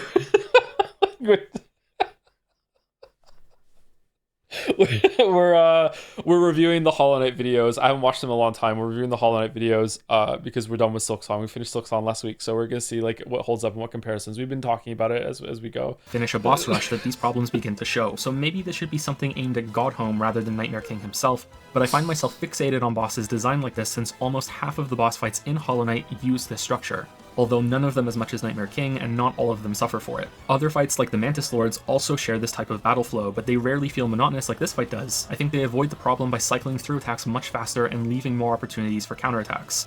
A solution for fights like Nightmare King, which can't be that fast at first because then it would be unfair when you're still learning each move, would be a way to indicate that you would like him to dance faster since you are comfortable with the fight, perhaps by not returning his bow at the beginning and instead hitting him to make him angry. Whoa, how did I do that? Did I match all the soul and everything for that in order to make it so there was those are 2 attempts spliced together there with one being an attack. That's some pretty good good editing there from me from 6 years ago. Good job. Nice. Yeah, I think that would be fun to make him attack faster by not returning his bow. What this boss does expertly provide is another fight that demands your full attention and focus to learn several attack patterns on the same level as the Radiance. This is something I felt the base game was missing. It's also arguably the best presented boss fight in the entire game, with his music blasting to life when the fight unexpectedly starts and rising with a chaotic chorus whenever he switches to his bullet hell move. Curiously, this quality is absent in the Godhome version, and I wonder why that is. As I said, the quest to unlock the fights with Grim involve fighting some enemies that match his fighting style. What I didn't say was that Oh, there you go, Sarah. The best track and the best track. Now we're in City of Tears after the drums. finding these enemies involves traveling around Hallow Nest to quest markers before you can kill them to collect their flames. The minor criticism I have here is that this part of the I think I might like Hollow Knight's OST better than Silk Songs. Oh no. Oh no. I really like Bellheart's song. I love Bellheart's song music in Silksong. I really like Bilewater's theme too. I don't think there's a boss track in Silksong that I like better than Nightmare King Grimm's or Dung Defenders. I'm not sure. I'd have to listen to some of them back again. The music's really good, but I think that the music is better in Hollow Knight. Coral Chambers also has really good music. Yeah. Silksong's OST bangs. It slaps. Don't get me wrong. It's really, really good, but I think I prefer Hollow Knight's a bit more. DLC is boring filler. At best, it can be seen as a way to entice players into taking another world tour of Hollow Knight, since this was DLC added after release, and can serve as a great excuse to remind yourself of the journey you took through this world. I think that's a valid way of looking at it, and it's not offensively boring, but this is far from my favorite new content that's been added. It is replaying the game boring. from the beginning with this DLC included allows you to kill 2 bugs with 1 magnifying glass if you know how to get. What a horrible line. To the Howling Cliffs and trigger the Grim Troop's arrival early. It still involves some back and forth, but the previous DLC also added a teleport you can place to help smooth out backtracking. I've played It reminds me of the fucking like cutting through a hot knife through a monster made of butter in the fucking Witcher 3 video. Horrible fucking line. all the way through 6 times now, and it's surprising to me how I'm still not sick of it. Of course, nothing matches my first playthrough, and the game does start to wear a bit thin after you're familiar with it, since it's best to prioritize getting all the upgrades as quickly as possible before fully exploring it, but I still had a good time. The major criticism I have about this Grim Troop quest is that it could have been tied to a new area, and this is where all of the DLC has to be viewed. That one's live on YouTube. That's in the first part of a Witcher 3 video. That's on the channel. Yeah, you can hear that one right now. Viewed against another facet of Hollow Knight's gameplay: exploration. Before I get into this, I also want to remind you of what I said at the beginning of the video. The DLC was free. It's impossible to appraise as a product. As an expanded work of art, however, there were 2 parts of the DLC that broke my heart. One is linked to what I said in my first video on the game, that I wanted so desperately to go out of bounds and see what was beyond the edges of the map. Almost as if my wish was granted, you can break through a wall in the Oh yeah, this was such a tease. This being like, oh look, you're gonna be able to get to that area and explore something, and it was just a simple key arena. Man. Coliseum of Fools right above this area with the tents. It opens to a drop in somewhere new, and it's just a simple fighting arena with a new enemy, so there's a simple key to open a new lock that was added to the game. If we follow the trail of that lock, you reach a new area off the sewers and far below the City of Tears. A place that has a new backdrop that teases this huge, expansive underground. You can see the fungal wastes in the distance. This introduction is practically screaming that there will be another large open area like the Abyss or the Kingdom's Edge, and it's instead where you find a mysterious creature that you dream nail to teleport to Godhome, where you go through a series of boss rushes. I was not expecting. Thoughts on, I can't leave this kingdom until I slay its source, it blasts its steps, but then you can't leave even after killing the final boss. I hoped you'd be able to leave Farloom after that, given that Act 1 was called Farloom. Well, I mean, she has another reason to stay after that, right? She's done some damage and she feels guilty and she doesn't want to go. Like, it's like, I think it makes sense, yeah. I think it makes sense. 50-50, 69 votes for each, 50, nice. Wow, the most blessed of nice. The DLC to expand Hollow Knight's world. I think that would be too much even for Team Cherry's absurd levels of generosity when it comes to pricing its content. But the way these areas are introduced still raised my hopes, then promptly slashed them, and it's undeniable that a core facet of the game wasn't used in this DLC. The announcement of Silksong dulls this criticism significantly, and I think it speaks more to how much I enjoyed this game, but yeah, I was heartbroken by these 2 moments regardless. Godhome, in my experience, is something unique. It is a boss rush mode that is contextualized within the game's world. Anyone got another example of that? Like a boss rush mode that isn't just like a location that exists in the world, but is actually like lore appropriate. An entity has collected the bosses you killed so you can refight them. I guess some of the ones at the end of Mega Man, are those the droids? They've been remade for you to fight them, or is it just like a challenge that doesn't really quite make sense? Sekiro? How does Sekiro's boss rush mode work? Sekiro kind of not really. Okay. Path of Exile? Ooh. Does Path of Exile have a boss rush mode?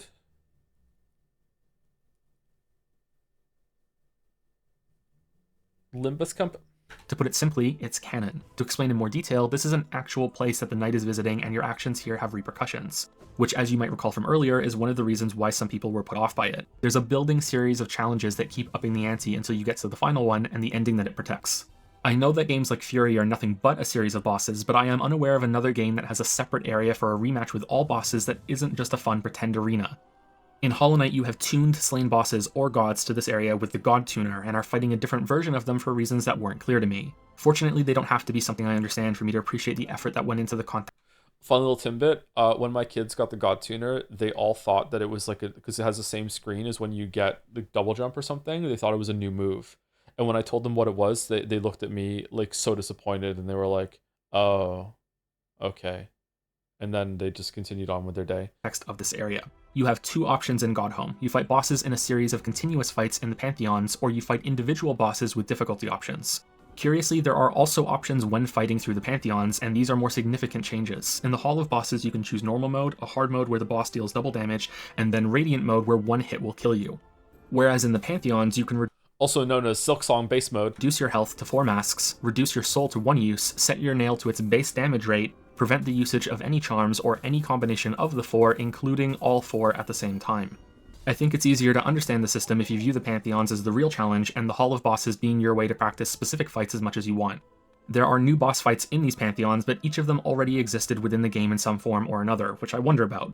Is that an intentional choice to be within the theme of Godhome, that you have to have encountered the god in some form in order to tune it, or was it just a clever way to use content that may not have been finished in time in the base game? Either way, the new fights generally cap off their respective Pantheons and are as follows. Nailmasters Oro and Mado in the Pantheon of the Master, Paintmaster Shio in the Pantheon of the Artist, Yoda in the Pantheon of the Sage, Nail Sage Sly, Pure Vessel in the Pantheon of the Knight, and 3 other fights that we'll get to in just a moment.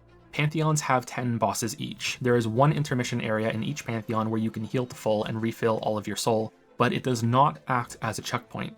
If you die on any boss, even after this intermission area, you have to start the Pantheon over from the beginning, to smooth out the difficulty of hitting a new boss after. This is where Team Cherry learned to do it. Yep. They loved Hollow Knight, got home so much, they're like, okay, no checkpoints, the run back is part of it, okay. Fighting 9 other bosses. The fights are unlocked as statues in the hall, so you can practice after seeing them, which is something I needed to do in order to beat Pure Vessel at the end of the Knight Pantheon. I'm of 2 minds of this feature. Hard. First off, I have to acknowledge that if you dislike the boss fights in Hollow Knight, that this DLC will do little to change your mind, but then I'd also question if the base game is something intended for you since it has such a focus on these big battles. I love that I was able to fight all of these bosses as much as I wanted with a variety of different difficulty options, and there being an actual in-game. See, I think that Lost Lace is a better fight than Pure Vessel, but I can fight Pure Vessel like you're seeing right now, and I wonder how I'm going to feel about Lost Lace if I can get Lost Lace down where I can be as aggressive on Lost Lace as much as I am on Pure Vessel. I'm constantly dealing damage to Pure Vessel. I'm just like, in his face, get back, let's go. I'm not that comfortable with Lost Lace yet. If you can't be that comfortable, then okay, that's not the end of the world, but if I'm being like evasive and defensive, like as I'm trying to work my way back to the boss, it'll probably be fine. But if there's like blockages that I can't exactly stay as aggressive as I want to be, then I wonder if I'm going to like the fight less and less as it goes on. But right now I think it's a lot more complicated, a lot more in depth of a fight than Pure Vessel is. I look forward to practicing on Lost Lace in the Godhome of Silksong and getting that good at it, but maybe it's not going to work out that way. Game reward for doing so. However, there's an issue with some of the fights being awkward when transplanted into this new area, and of course the elephant in the room that is the 5th Pantheon that we haven't spoken about yet. Ooh. The Pantheon of Hallownest has you fight every boss in the game in a row with multiple resting spots but no checkpoints. It also throws 3 new fights at you throughout this ordeal. The first is the Sisters of Battle, which is the new version of the Mantis Lords, which has all 3 of them attack you together. The second is the new worst boss in the game, Flying Nosk.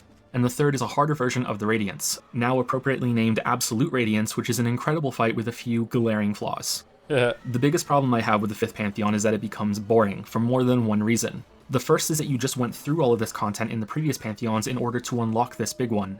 An attempt was made to spice up some bosses with new arenas, but this solution fell flat for me when compounded with the other issues. Fights have downtime between them as the screen fades to white, you teleport to the next area, and have to sit through the boss's Oh man, did I do them all? Introduction that plays no matter how many times you've seen it. This may seem petty, but this is meant to be a capstone challenge that you try multiple times. It is astounding to me that these introductions weren't removed for the Hall of Bosses versions of these fights, with the option to automatically restart if you die instead of having to open the statue's menu again, never mind seeing them over and over in the Pantheon. I wonder how many speedrunners this created, because speedrunning is a test of patience in a lot of ways, but a lot of it is like, especially if you have like some sort of seeded RNG in your run, that you need to, like in Dark Souls, a lot of runs are dependent on getting the Ultra Black Knight Greatsword in Undeadburg, and if you don't get it, then okay, runs over, start again. And it always seemed like just hell to me to have to do that over and over and over and over and over and over and over again. Another one is the Mario 64 speedrun, which doesn't have that long of an intro, but sitting through Princess Peach's fucking letter with the Lakitu camera, the going through the jump out the pipe, just like fucking hell. Like, just imagine fucking up one of the first jumps and being like, whoop, have to sit through that again. I do not have the patience for that. But here we go. You have the patience here that is being locked in and being like, hey, you have to sit through all these fights, you have to get through it for another attempt. I wonder if a lot of people learn to acclimate to that and learn and put up with it, and then started speedrunning or something like that, or got into it because it's in that kind of challenge, optional challenge that you don't have to do. Pantheon rushes. But the thing that contributed the most to this Pantheon being boring was that it takes too long to get to the proper fights. Yeah. Anyone who has gotten this far, especially beating Pure Vessel at the end of the Pantheon of the Night, has demonstrated enough mastery of Hollow Knight's combat that they are above most of the fights in this Pantheon. Yep. This would probably still be true if half of the fights were removed. Not to mention that both versions of many fights are included. You will fight Soul Master and Soul Tyrant in this Pantheon, False Knight and Failed Champion, both Hornet fights. The way I see this Pantheon, having all of these fights only succeeds in the following two ways: to have a building of tension through the staggering idea of every boss in the game to an epic conclusion, and to up the Ocarina of Time 100% has a 10% RNG heart piece, 2 hours in store. I know, I fucking hell. I know this goes against the sanctity, and speedrunners really want it to be like legitimate, but my god, there's a part of me that's like, just fucking play on an edited ROM of the game that just makes it like 100% or something. Like if you did everything perfectly, then just give it to them. Like fucking hell. But at the same time, then you're opening the window of like, okay, but what about a 1% chance skip? You know, if you're going to give us tools to do it, then I want to do the 1% chance skip. So can we make that 100%? Now everyone's doing it. So like I understand why you can't do it, but like it just, my heart breaks for just how many people have to go through this shit, or sorry, how much time is wasted from someone doing this shit, like and they lose it just on a 10% chance after playing perfectly. It's just like, yeah, it's irritating. Some games actually do have communities that agree to those sorts of things, very from game to game. I think it's probably easier to do at the beginning of a run, right? Like so you can just get set up better. Yeah, I don't know. Difficulty by potentially exhausting the player. However, I think this Pantheon would have been more successful overall if it was just the harder versions of every fight, the new bosses added in the DLC, and then the final trio that is Nightmare Grim, Pure Vessel, and Absolute Radiance. My guess is that the concept of this being a showdown against every boss in the game was what Team Cherry wanted so much that it was worth these potential issues for them. The rematch against all three... Why, though? Why? Why would you do that? Is there a lore reason? Why? Who is this for?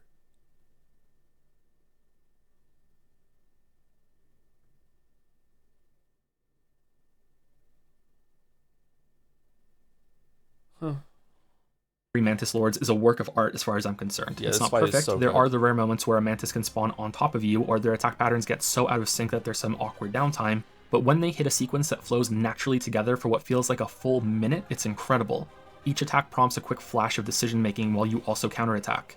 I have never fought a boss in a game before that made me feel like I was perfectly weaving through an actual onslaught from multiple enemies instead of responding to the same patterns over and over. Of course, the reality is that this fight is exactly that, but it hides it by being so well paced. The only significant issue I have with it is that I wish the three lords shared a health pool, so that there wasn't this release intention before the fight is over. Occasionally the remaining two Mantis Lords wouldn't attack properly after.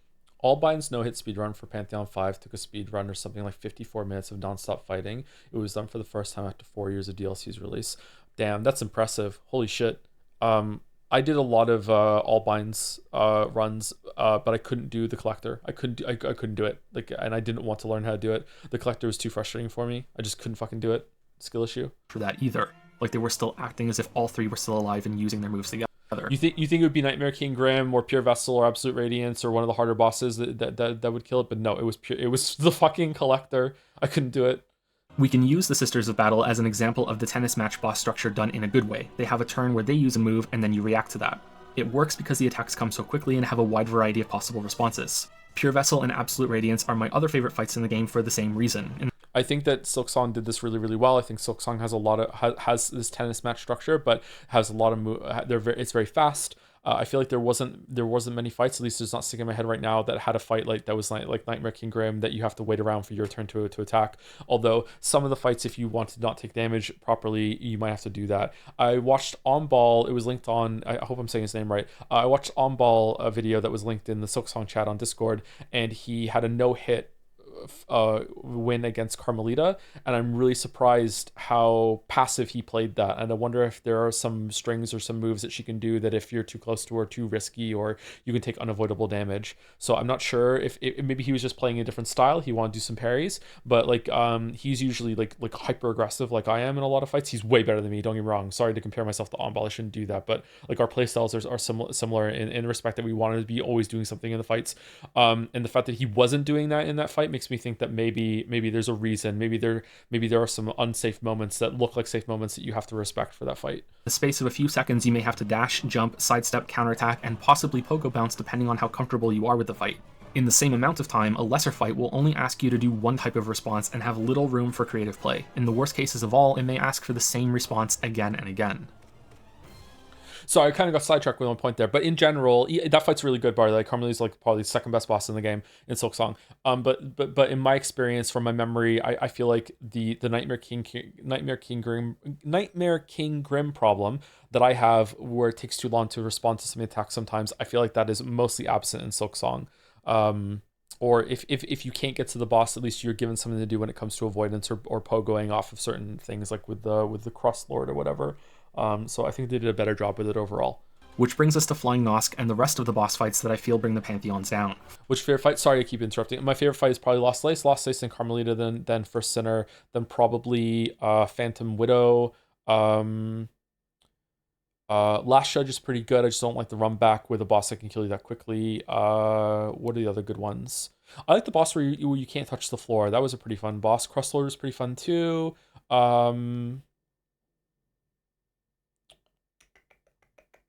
Phantom Widow. Sorry, Phantoms or Widow. I just said the boss name's really, really close back to back.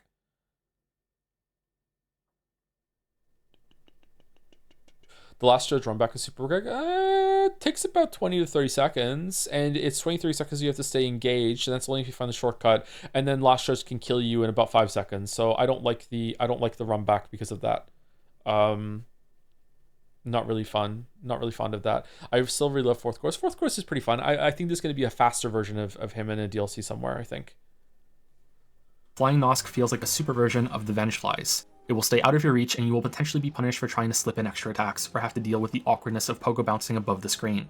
The fight instead is waiting for Flying Nosk to take jousting swoops at you. You jump, attack once or twice in return, and then wait. Sometimes it will drop or spray some goo at you, and you step into a safe position before continuing to wait. I understand that yeah, there's nothing in Silksong that's as bad as this. This fight fucking sucks. At least nothing in my memory that's as bad as this. Yeah, I didn't like Seth very much. I think Seth probably does have more openings. I just couldn't find, by the way.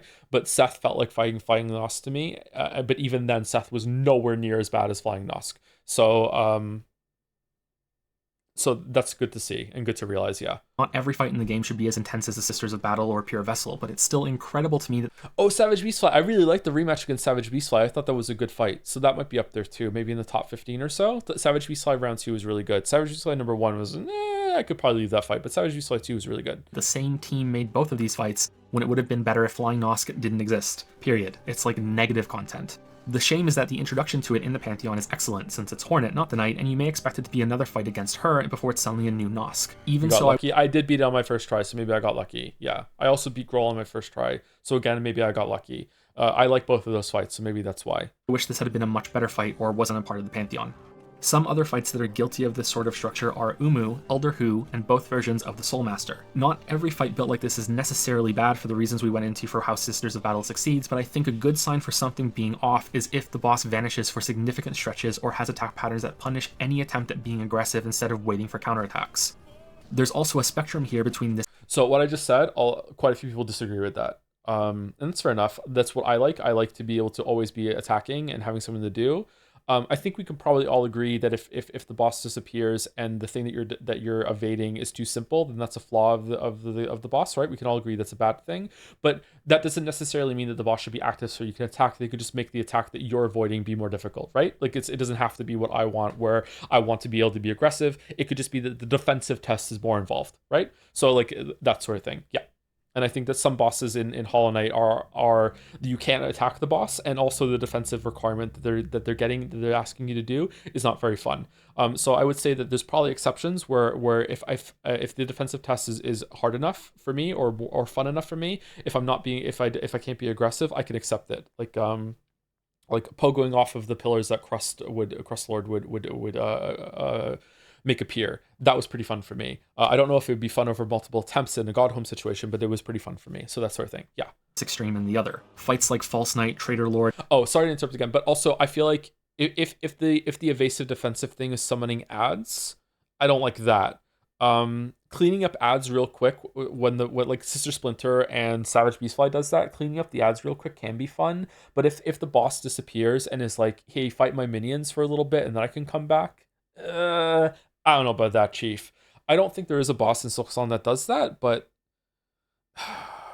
not really a big fan of having like arena fight some ads while the boss fucks off for a little bit. Not sure about that. And Lost can allow you to be relentlessly aggressive. Sister Splinter is good. Yeah, Sister Splinter is probably my top 10 fights too. I really like Sister Splinter. Yeah, really, really fun fight. While responding to attacks as they come at you. While how you handle fights in the middle, like the Nailmasters, Sly, Pure Vessel, and the Radiance, will largely depend on how comfortable you are with all of your options and their attack patterns. I know that the same could be said of any boss. Player skill will always... Man, it took me so many tries to get that clip of me doing that downward slash there in order to show off in the video. So many tries. Determine how effectively you can play against them, but this is also the key to understanding why some of Hollow Knight's bosses are disappointing. No matter how good you are at the game and how good you are at the boss fight, Nightmare King will still vanish between attacks, and the Collector will still jump into the ceiling to rummage through his jars. I think that's all I can say about Hollow Knight's bosses without going through them one by one, which honestly I think I would enjoy, but I'm putting effort into making this current series of videos more focused. No, why didn't he do that? No. However, there is one fight that I think deserves it right now, Absolute Radiance at the end of the final Pantheon. Ooh, this is not my favorite boss in Hollow Knight. I think Pure Vessel is just a tiny bit better different recording change there than it because you have more freedom to play around his attacks, but Absolute Radiance is the perfect boss to summarize what Team Cherry did so well in this game and DLC, and also show where they fell a bit short. Absolute Radiance is a faster, much more difficult version of the Radiance from the base game. Fundamentally, it's the same fight, but attacks are strung together so quickly that it can feel unfair at first. In fact, I fought Absolute Radiance so many times because I was convinced that the fight had some unavoidable attacks and I wanted to criticize it in this video. While that turns out to be true, they're from glitches rather than a problem with its design. With one possible exception, I just needed to get good. So yeah, sometimes that happens. Sometimes it happens on stream too, which is why it's frustrating when sometimes I say something on stream and people repeat it as it's like a gospel thing. This is criticism. The critic said, you know, gavel's been fucking pounded. Here we go. I hope you're enjoying it, Edgeworth. Like it's like sometimes I will say on stream like that doesn't feel fair to me. I feel like that was like checkmated there. I feel like that was unavoidable. And then later on I'll play it and I'll do a lot more rounds and I'll be like, oh, actually, no, there's this opening. There's this thing I didn't realize. Like, oh, I can do this instead. So like that's what happened here with this fight for sure. Yeah. Grandmother Silk feels like an approachable version of the Radiance fight. Is Grandmother Silk? Grandmother Silk is definitely, you can kill her faster than base mode Radiance. Is Grandmother Silk... Is it? Hold on. Sorry, not the base, than Absolute Radiance. Is Grandmother Silk easier than normal Radiance? I feel like Grandmother Silk has some moves that are harder to read in a good way than normal Radiance. Really? Wait, do you think so? She's much easier than Radiance? Huh. I beat her first try. I did not beat Grandma first try, but I didn't have double jump, and I had, what was my nail upgrades at that point? Did I have 2 or 3? I think it was at 2. I can't remember. Maybe the double jump makes it easier. I thought it was a pretty good fight the first time I did it. It took me, I think, 6 or 7 tries. I was disappointed by how she. Okay, fair enough. Then maybe I was getting caught out then, or I got unlucky, or maybe the jump is makes it better. Not sure. I also took a while to beat the rematch against Lace. Again, didn't have double jump for that one. Yeah. Okay. All right. Fair enough.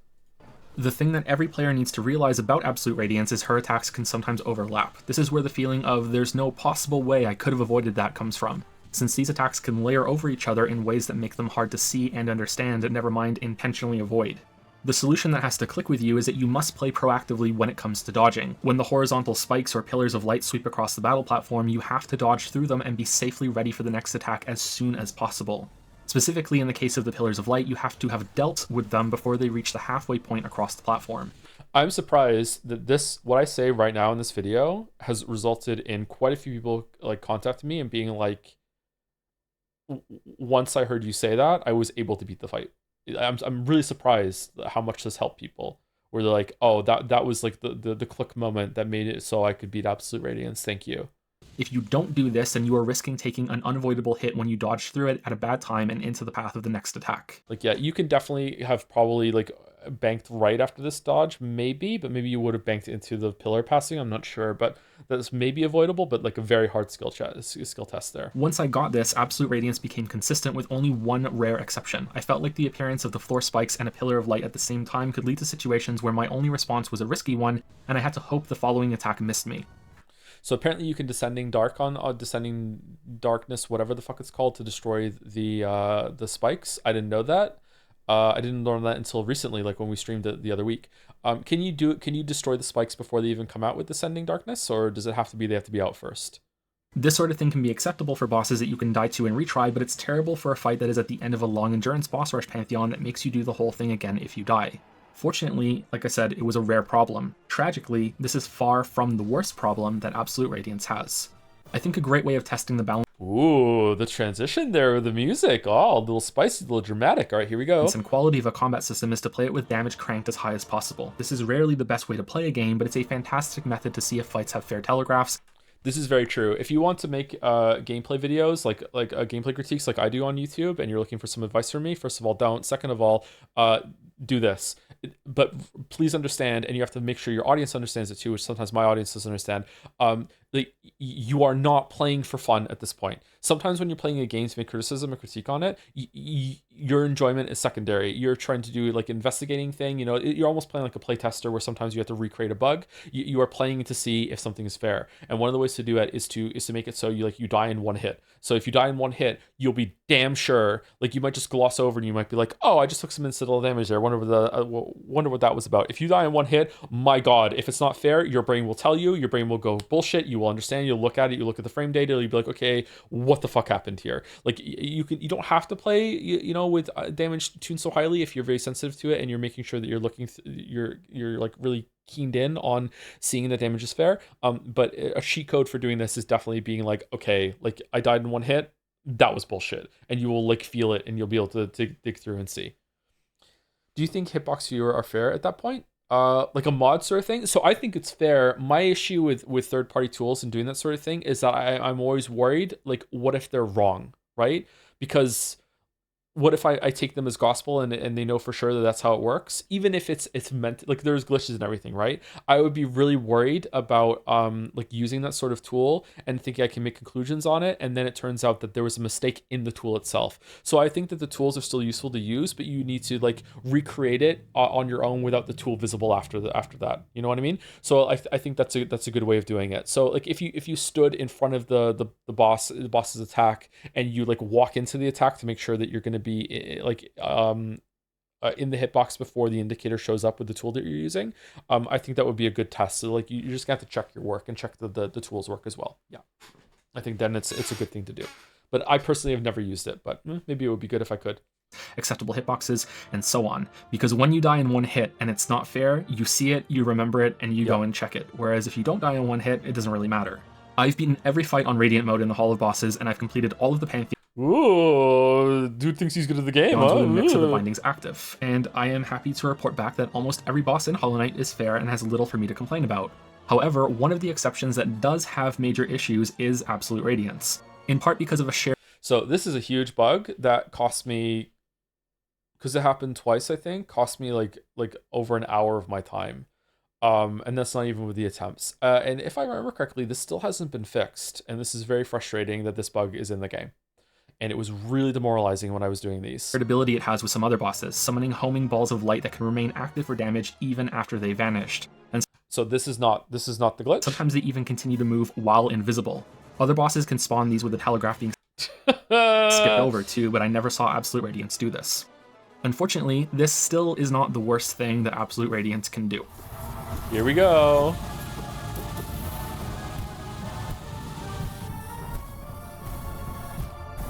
So, if you pogo off the boss and you get too high, you will break the transition screen of the third phase happening. So the game thinks that you have broken up into the third phase part of the ceiling, so it makes the abyss grow higher up to you and will take away the platform because it thinks you're doing the platforming for phase 3, when in reality you haven't done it yet. So yeah, I don't know if this is fixed. This happened to me twice, and it happened on one of my Pantheon runs.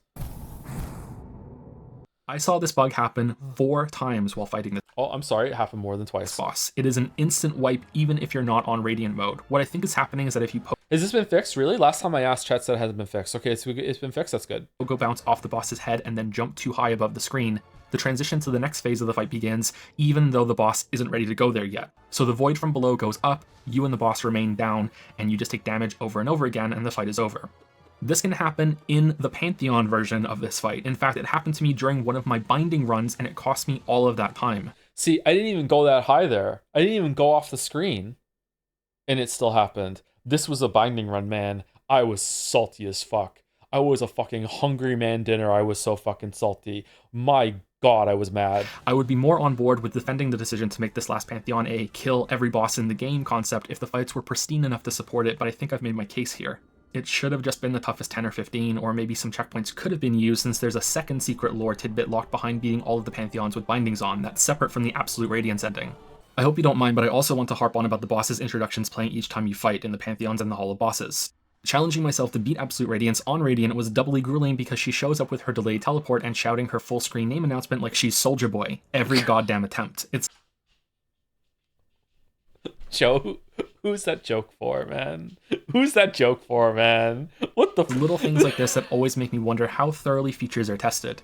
It makes sense that extreme difficulty modes may be included just for a small percentage of players, but quality of life improvements go a long way. Soldier Boy, to reiterate, not enough testing on these modes isn't a huge... Wow, that was a fucking amazing dodge there. Holy shit, I see why that one made it in the video. problem, but I still wish it had been done. I think that Hollow Knight received enough testing to find and fix most problems, but it could have used just a little bit more to wring out the last bit of refinement. Here are some final examples. Pure Vessel can sometimes teleport on top of you for an unavoidable... Holy shit, that is awful. Oh my God, that was terrible. What? How is that allowed? Damn, I forgot he did that. That's way worse than anything in Silk Song. Rewind it? Okay, sure. I can show you. Oh, I'm gonna have to refresh now. Here we go. Vessel can sometimes teleport on top of you. Holy fuck! For an unavoidable hit if you happen to be in the wrong place. The game does seem to have a check to make sure enemies don't teleport near you, but this sometimes fails. I believe the same check also fails in the Markoth fight, where his daggers can sometimes appear in your path or below you while you're still in midair. Yeah, that's terrible. So you fall into them or dash right on top of them with no way to avoid it. But you also have to keep moving here, so you're screwed either way. These daggers can also spawn off-screen, so you have no way of knowing where they're coming from. And by that I mean on the other side of the arena's wall, which you can never see. Markoth's shields can also change their rotation direction with no warning as you go in for an attack while dodging these daggers. This was the toughest fight for me on Radiant mode because of these problems, even more than Absolute Radiance. Conversely, on Ascended mode, it's one of my favorite fights, so I think that goes to show you that the really extreme balance modes aren't always the best way to play. The new fight against Nosk is that was an amazing downward dash there. Holy shit, yeah. Like, that's a fun fight, just not when you're doing... Actually, you know what? That fight is so fun, and doing a Radiant mode was so bad that I think my brain has made it a bad fight in my memory. Like, no, that's a good fight. It's just that doing it hitless fucking sucks. An improvement, but can still punish you for trying to be aggressive by stopping abruptly in place with no warning. If your game has contact damage, then that means the act of enemies simply changing their movement also counts as an attack, so it needs a telegraph. When I fight Nosk, I have to always remember that he can stop in the middle of the room with no warning, and I have to stop myself from fighting because of a coin flip instead of reading a telegraph. So some people don't agree with that, and that's fair enough. I do think that one clarification I can make here is that if the movement is always the same thing, let's say for example, I don't think this would make the fight better, but let's just say for an example that Nosk always stopped in the middle of the room when he was moving toward, it doesn't need a telegraph there for it to stop. Okay, that's fine. But the fact that he only sometimes does, I don't like that. The fact that I have to play around the potential of him sometimes without any telegraph or visual indicator of him stopping in the middle of the room, I don't like that at all. Trader Lord has a similar issue with the ability to step forward with no warning whatsoever before he does one of his attacks. He does this so rarely that I think it's a glitch rather than an intentional part of the fight. Regardless, it's frustrating when it does happen. Wow, that's bad. I don't think that should be... He shouldn't be able to do that. That's really bad. Last Judge can do that. For what I'm not sure about, Zope the Mighty, despite being another of my favorite fights for its presentation and frantic feeling, has some moves that feel impossible to dodge under some circumstances. This may be similar to what I spoke about earlier with reacting to Absolute Radiance's attacks as quickly as possible, but I fought this boss many times and I haven't seen that solution yet. His mid-air corrected altered jumps and attacks made when his blimp bombs appear in some arrangements have had me feeling like there was nothing I could have done before I got hit. The Collector spawning Primal Aspids is incredibly harsh. This isn't really the same as the other things I'm pointing out here, I just feel like venting. This boss is the reason why I refuse to grind out the 2 Pantheons that I'm missing full binding clears on. It's too frustrating to lose that much progress to. The Fragile Strength charm breaks the balance of many fights in Godhome. Dying in the boss rush area doesn't count as a death, and so the charm never breaks, nor do you need to farm all the geo required to make it unbreakable to... So I don't agree with this anymore. I don't think that it breaks the balance. I think it does make it too easy, but I think I should make it clear that this is part of the difficulty selection that you can do, and you need to know that you are making it very easy for yourself if you do this. I think this is a good thing that games do, but for whatever reason, when I wrote the script, I think I went too hard on it here and made it like, a problem. It's not a problem. You could just not use the charm. So yeah, I don't really agree with this anymore. Safely use either. I didn't realize how powerful it was until I had already cleared all of the Pantheons and most of the fights on Radiant mode. When I tried out this charm, I felt like bosses were dying so much faster that they were melting underneath the nail. If this is an intended easy mode for the fights, then I think that's great, but this felt like using I played lip service to it here, but it sounds like elitism and it doesn't sound like I really mean it. Like, no, I don't agree with this anymore. I would change this now. a soft cheat mode to me, or that I was taking off a secret binding that I never knew I had all along. I believe it ups your damage by 50%, that's a lot of damage. That's a lot of damage. Okay, never mind. That's a lot of damage. I agree with Pastor. And related to that, my final gripe is that I think the charm binding, removing all of your charm slots instead of just the unlocked ones from new notches, was a mistake. Having lower damage and health and soul doesn't change how the game feels to play, while losing tweaks on your movement, dash, and nail arc are things that require something close to reprogramming your muscle memory. This isn't a challenge that made the game harder for me in a fun way, especially when losing the ability to do the downward dash with Shade Cloak in response to some attacks. I really agree with this. I think that there should be a difference between utility charms and offensive charms, which Silksong tried to do, but it didn't work out all that well. At least when it comes to the charm binding. They should have made it so you couldn't use certain charms, not all charms, or they should have limited it to like 4 charms instead, the charms that you start with. So you still have some player expression. Like it's like man, like you really need those. It removes options and made the gameplay feel worse in order to make it harder. Something different like a 3 charm limit would have been better in my opinion. There we go. On the other side, I'm stunned by how much work went into Godhome's presentation. Some fights have new arenas and altered backgrounds linked to their original settings.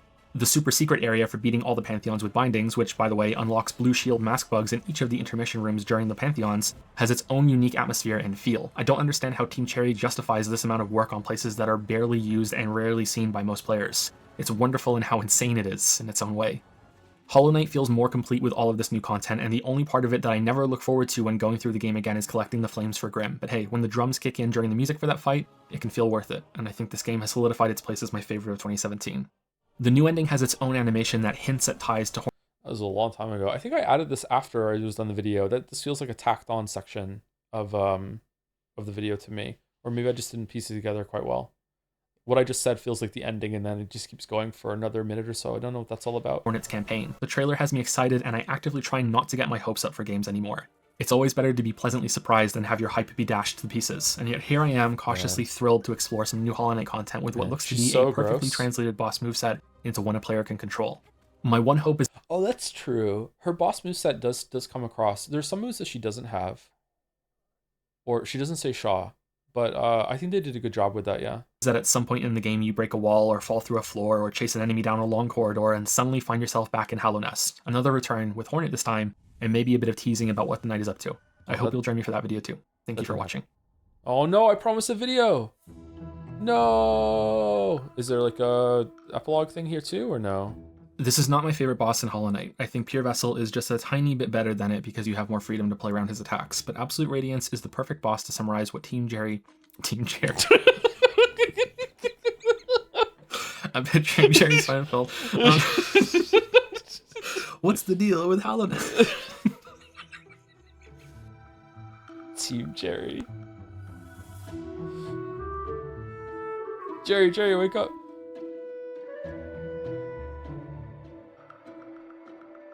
Do you ever do streams like this for The Witcher 3 when it comes out? That might be too long, but maybe. Okay, well, this was cool to revisit these and compare them to Silksong. Even though I just played Hollow Knight before, it's kind of overshadowed by Silksong because it was such a lengthy experience. Can we have the narrow videos? I'm not reacting to someone else's content unless they give me permission. Please do not go ask Neural for permission. I'm not gonna in general. I don't think it would be a good time, but yeah, I'm not going to.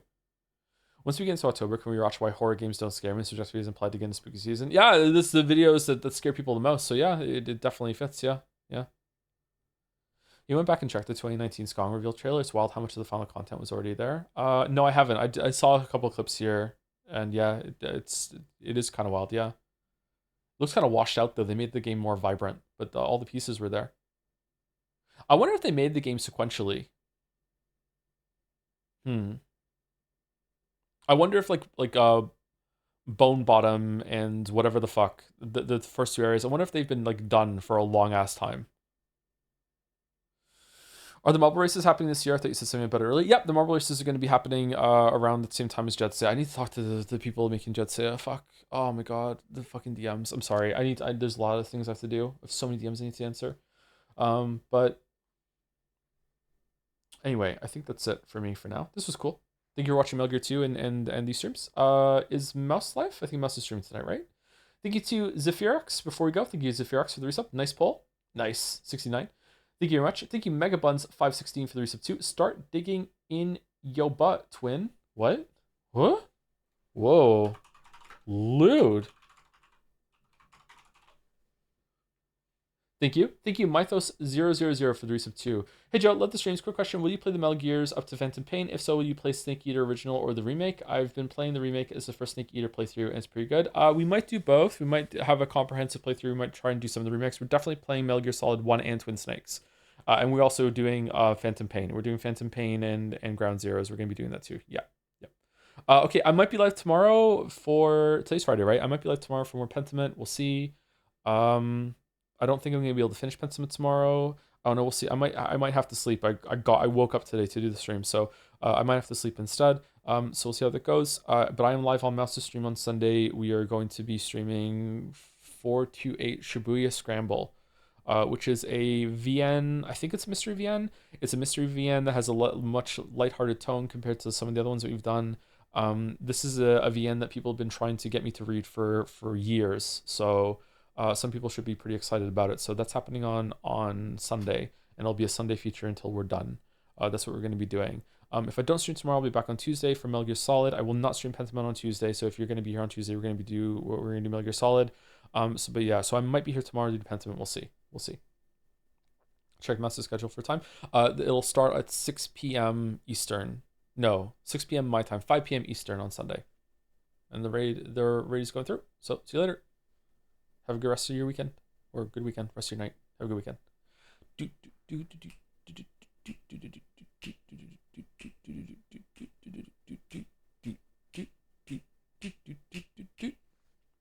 you Instagram. See you later. Have a good rest of your night. Have a good weekend.